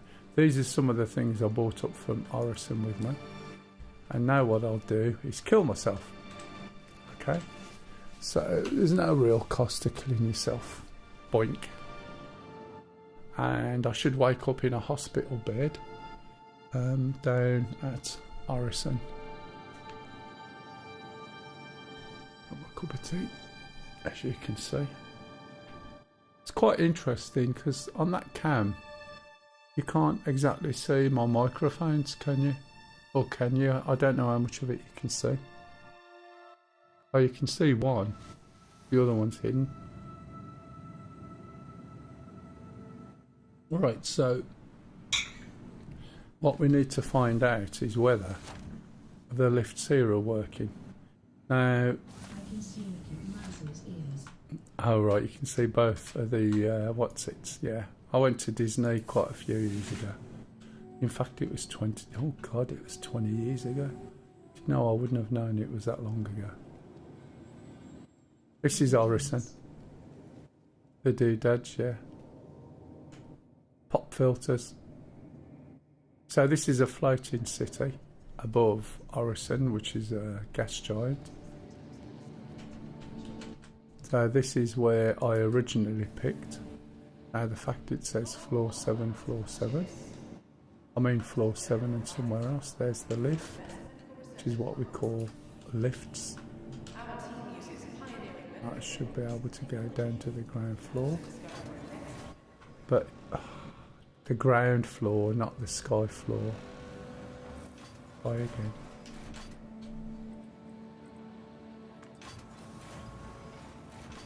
Thank you. We go through the main doors, and the reason why I'm at Orison, right, is once we get to the space station, we haven't got all this fanning around. The frame rate has dropped quite a bit. You can see it's jerky. So I suspect the tick rate on the servers has gone down. Can you see how jerky this is? Frame rate is displayed on the bottom perhaps. Can you see that frame rate? Don't know, they can see on can they? Yeah, you can see it on the YouTube stream. And I can't tell if you can see on the what's it stream. So the problem you have here sometimes is these little transit vehicles don't always work. So I'll go and sit on here.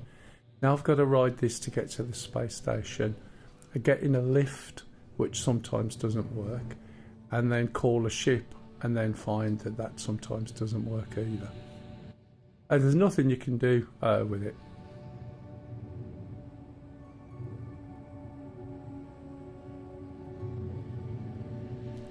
But if this is quite good at night, colours are good, some of the effects they put in, way over the top. But it does look really nice, to be honest. Which if you like standing looking at leaves and trees falling off, then, you know, you get your money's worth. There's animals as well. And this is only just on Stanton, which has been around for yonks.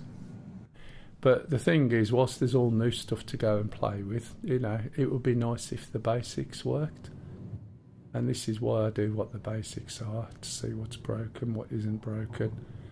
Because you go racing off doing things that are new, and the stuff that was done previously or left behind just keeps breaking.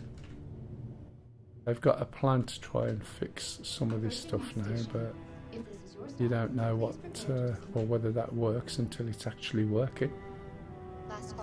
This has been 24 hours and now I've got issues with calling lifts. Frame rate slowly picking up again. I could get change there, but I'm not gonna. So that's looking better. Here's the lift back into space, so you can see the lifts are having a problem. If I stepped out into that, I would literally be falling through the planet. So call it again, we should get a floor. Go up to August Dunlow. Oh look, yeah, the lifts are definitely having an issue, aren't they? So, to me, that's indicating is that the server speed is slowing down, so the tick rate is slowing down. Because the tick rate is slowing down, then the servicing of the lifts, and I don't mean by the mechanics, is also slowing down. So the graphics are not in place by the time the lift arrives, because it hasn't got enough ticks to be able to do it, if that makes sense. So all the ships that are up at Seraphim now are going to be shown as at Seraphim. If you look, it says location.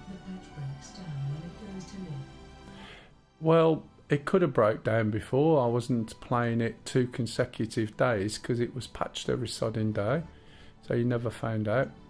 So if I want that ship, I'd have to claim it, but it's located here at Seraphim. Some of the other ships there are deliverable. This one's at Seraphim. Okay, that's at Seraphim. It doesn't really mean that. It sounds more like a memory leak or something like that. So what tends to happen is you'll just get more and more memory being utilised.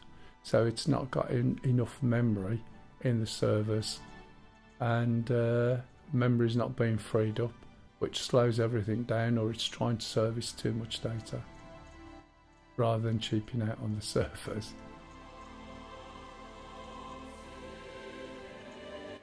There's the Hull C still, got 35 minutes left. Right, okay, so the ship that I called, which is located at, is the Iron, and it says it's destroyed. I never got to it, and yet it's dead. So all I did was try to call it in a lift at Seraphim. So it's got a 3-minute delay if I pay the expedited fee, so that's possibly worth doing. See if I can actually go and use it.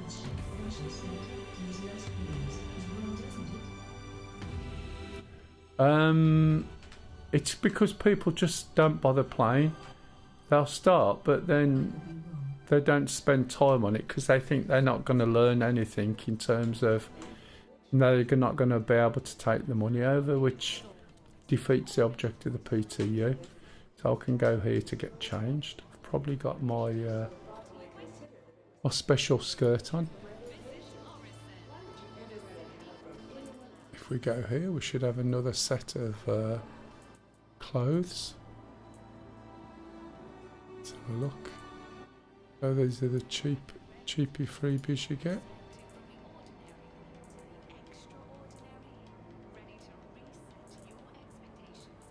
I'll have to put one of these helmets on Oh, hang on, what helmet was that? No. Is that the normal horizon? Oh yeah, that's fine. Got a backpack. Can't put a backpack on until I put this on. Put a backpack on. And while I'm waiting. Excellent. Don't seem to have any more. Surely I didn't take them all with me. Probably all in boxes.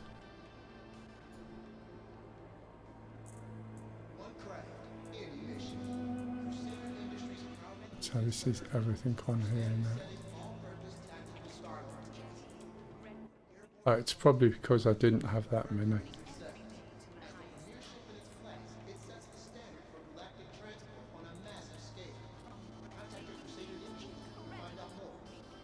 Yeah, not in live. All the ones I had before, I had a few hundred. Okay, that'll do. Now the trouble is with this helmet, unless they've fixed it. Do you see? You keep that sort of thing on and that just looks a bit naff really. And the reason for that, right, I'll tell you what it is. When they designed all the hair stuck through the helmet. So that was before this iteration of the hair. So what that means is that you'd put on a hat or a helmet and the hair stuck through it.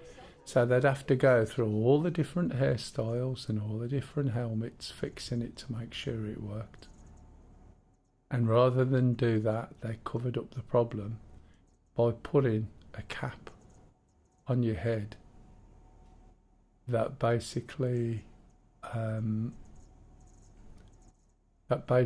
means, how long have I got? 4 seconds. That instead of spending all that time fixing the problem, they could just cover it up by using the using that cap. Which, fair enough, the amount of work involved probably wasn't worth it. Let's see if this works. This might not be working. Elevator called. Yep, that works. That was large hangar.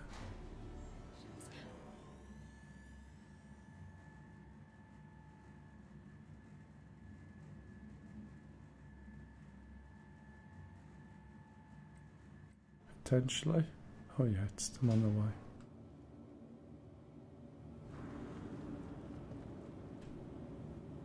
Okay, no ship. That's fine. Let me have a look, see if it's actually been called. This is another thing because you've got to remember that your ships are run on hangars.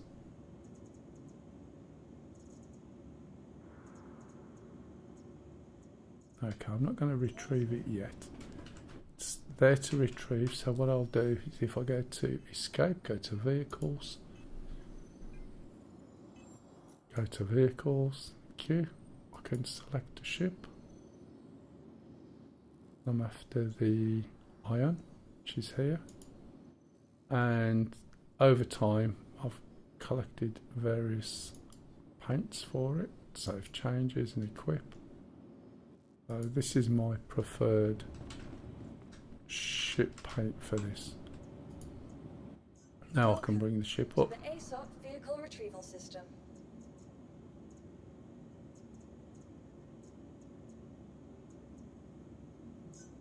If it comes up. Stand by.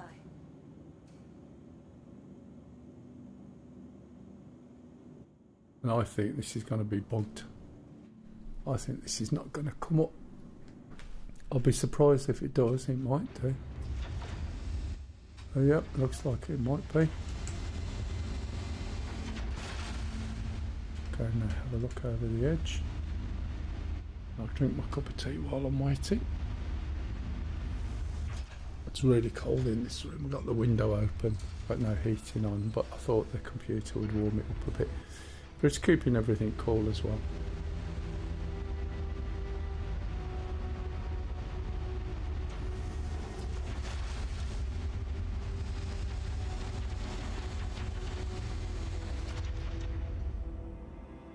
Actually got ship.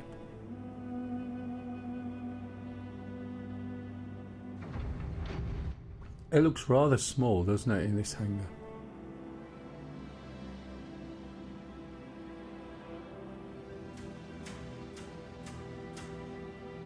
So it looks like everybody's attacking the tin haulers, look.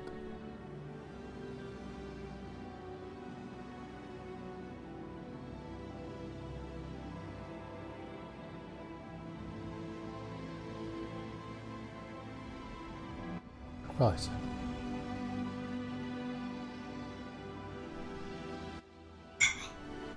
That'll all be part of the mission that's ongoing.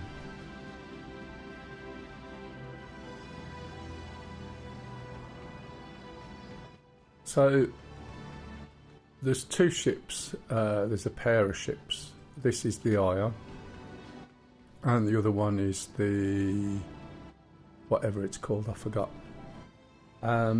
The backstory on this is they based the ship on the A10C in DCS or the A10C in real life. This is a massive size 7 gun and it's the only gun you can have in the ship. And when it come out, it was absolutely brilliant. You would pop a light fighter with one shot. And the light fighters didn't like it. So the light fighters whinged and moaned and whinged and moaned. So they completely nerfed this to the point that you couldn't use it. So instead of saying, well, if you're going to be stupid as a light fighter and fight 2,000 metres away, this ship's going to be able to track it. And if you hit it with a size 7 gun, it's dead. It just bursts. So what they did was they made it so it was really difficult to target a light fighter. So instead of making the light fighters have a different tactic or fight better, they nerfed the ship. That's like saying, let's get a B-17. It's unfair to Spitfire pilots to be able to shoot at a B-17. It's got too many guns. So let's make it so instead of the skill of the Spitfire pilot being improved, let's make it so that the 7 or 8 gunners on the have I got my hat on? Did anyone notice? Okay. So the 7 or 8 what's the word? 7 or 8 gunners on I don't think I have, or have I? On a B-17 wouldn't be, oh yes I have, wouldn't be able to target, right, wouldn't be able to target the Spitfire, which is absolutely crazy, but that's exactly what they did. Why does it say engine on this flight ready? So that's what they did. So what they've done now recently, I need to change this, look, see they keep all of this hood clear, but I'd rather see that symbology that we usually see.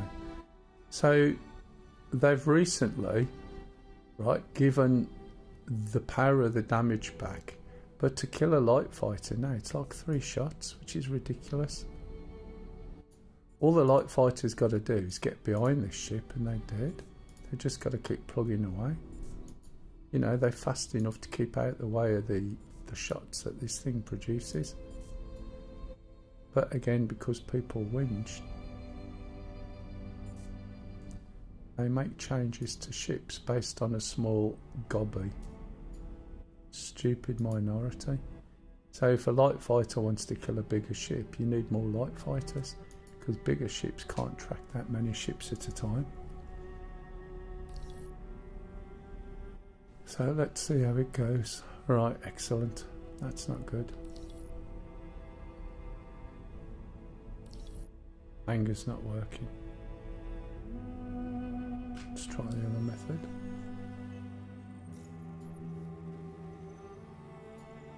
So we call Morrison Landing Services. Hangars aren't working at Orison. Okay.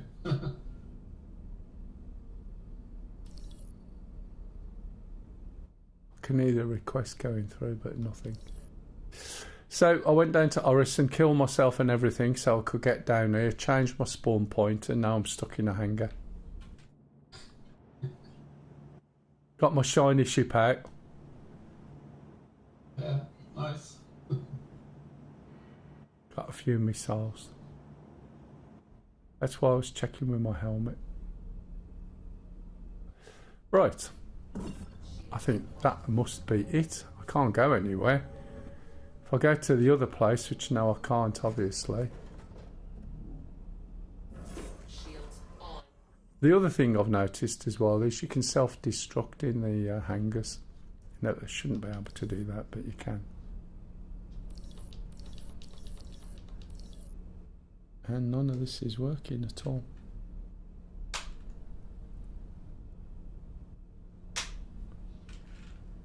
Most of the buttons are working, but yeah. Anyone got any suggestions? There is a way off the planet, but I can't do it with a ship, and then I die. So it's taken a day. Brings up the comms, but it's just not functioning. Already tried it, matey. So none of it's working. Can't call a hangar, can't do that. So I am buggered.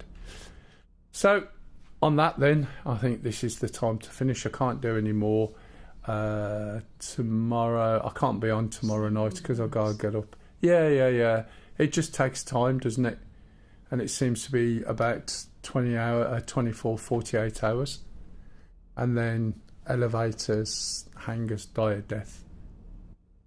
I noticed earlier that we'd got a few hangars that you see multiple doors opening on the instances. Eventually they opened instead of opening with doors shut behind them, which was better. And I also heard some of the hangar noises from the other hangars. So I did think that sounded a little bit wrong, but there we go.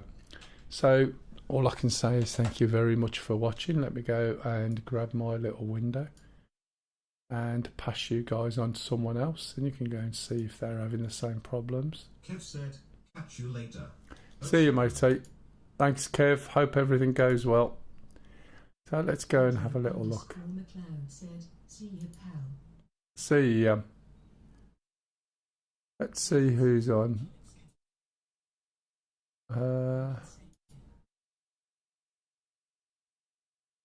Where's that coming from? I don't know where the advertising's coming from. I was going to play after dinner. Think I'll carry on with the pan item instead. Yeah, it's this is all their stuff. Let me just go and have a little look and see what I can find. Yeah, it looks like it might be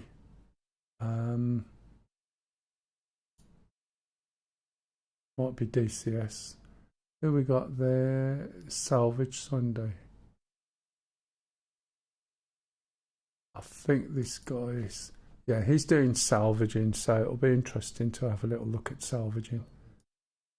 I think he's English speaking. Yeah, so I'll pass you over. Hopefully he's not having some of the issues that I'm having, but I doubt it very much.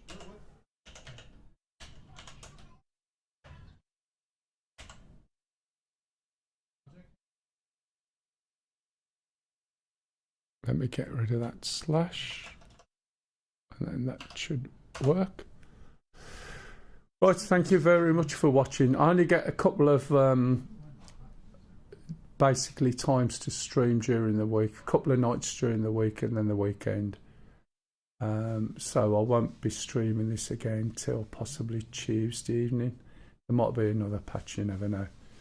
Anyway, thanks for watching today. It's been quite good. Mostly it's been okay, apart from some of the old ones that come back. So I'll leave you with this guy and his reclaimer who's doing a little bit of salvage. Right, thanks everyone, and goodbye.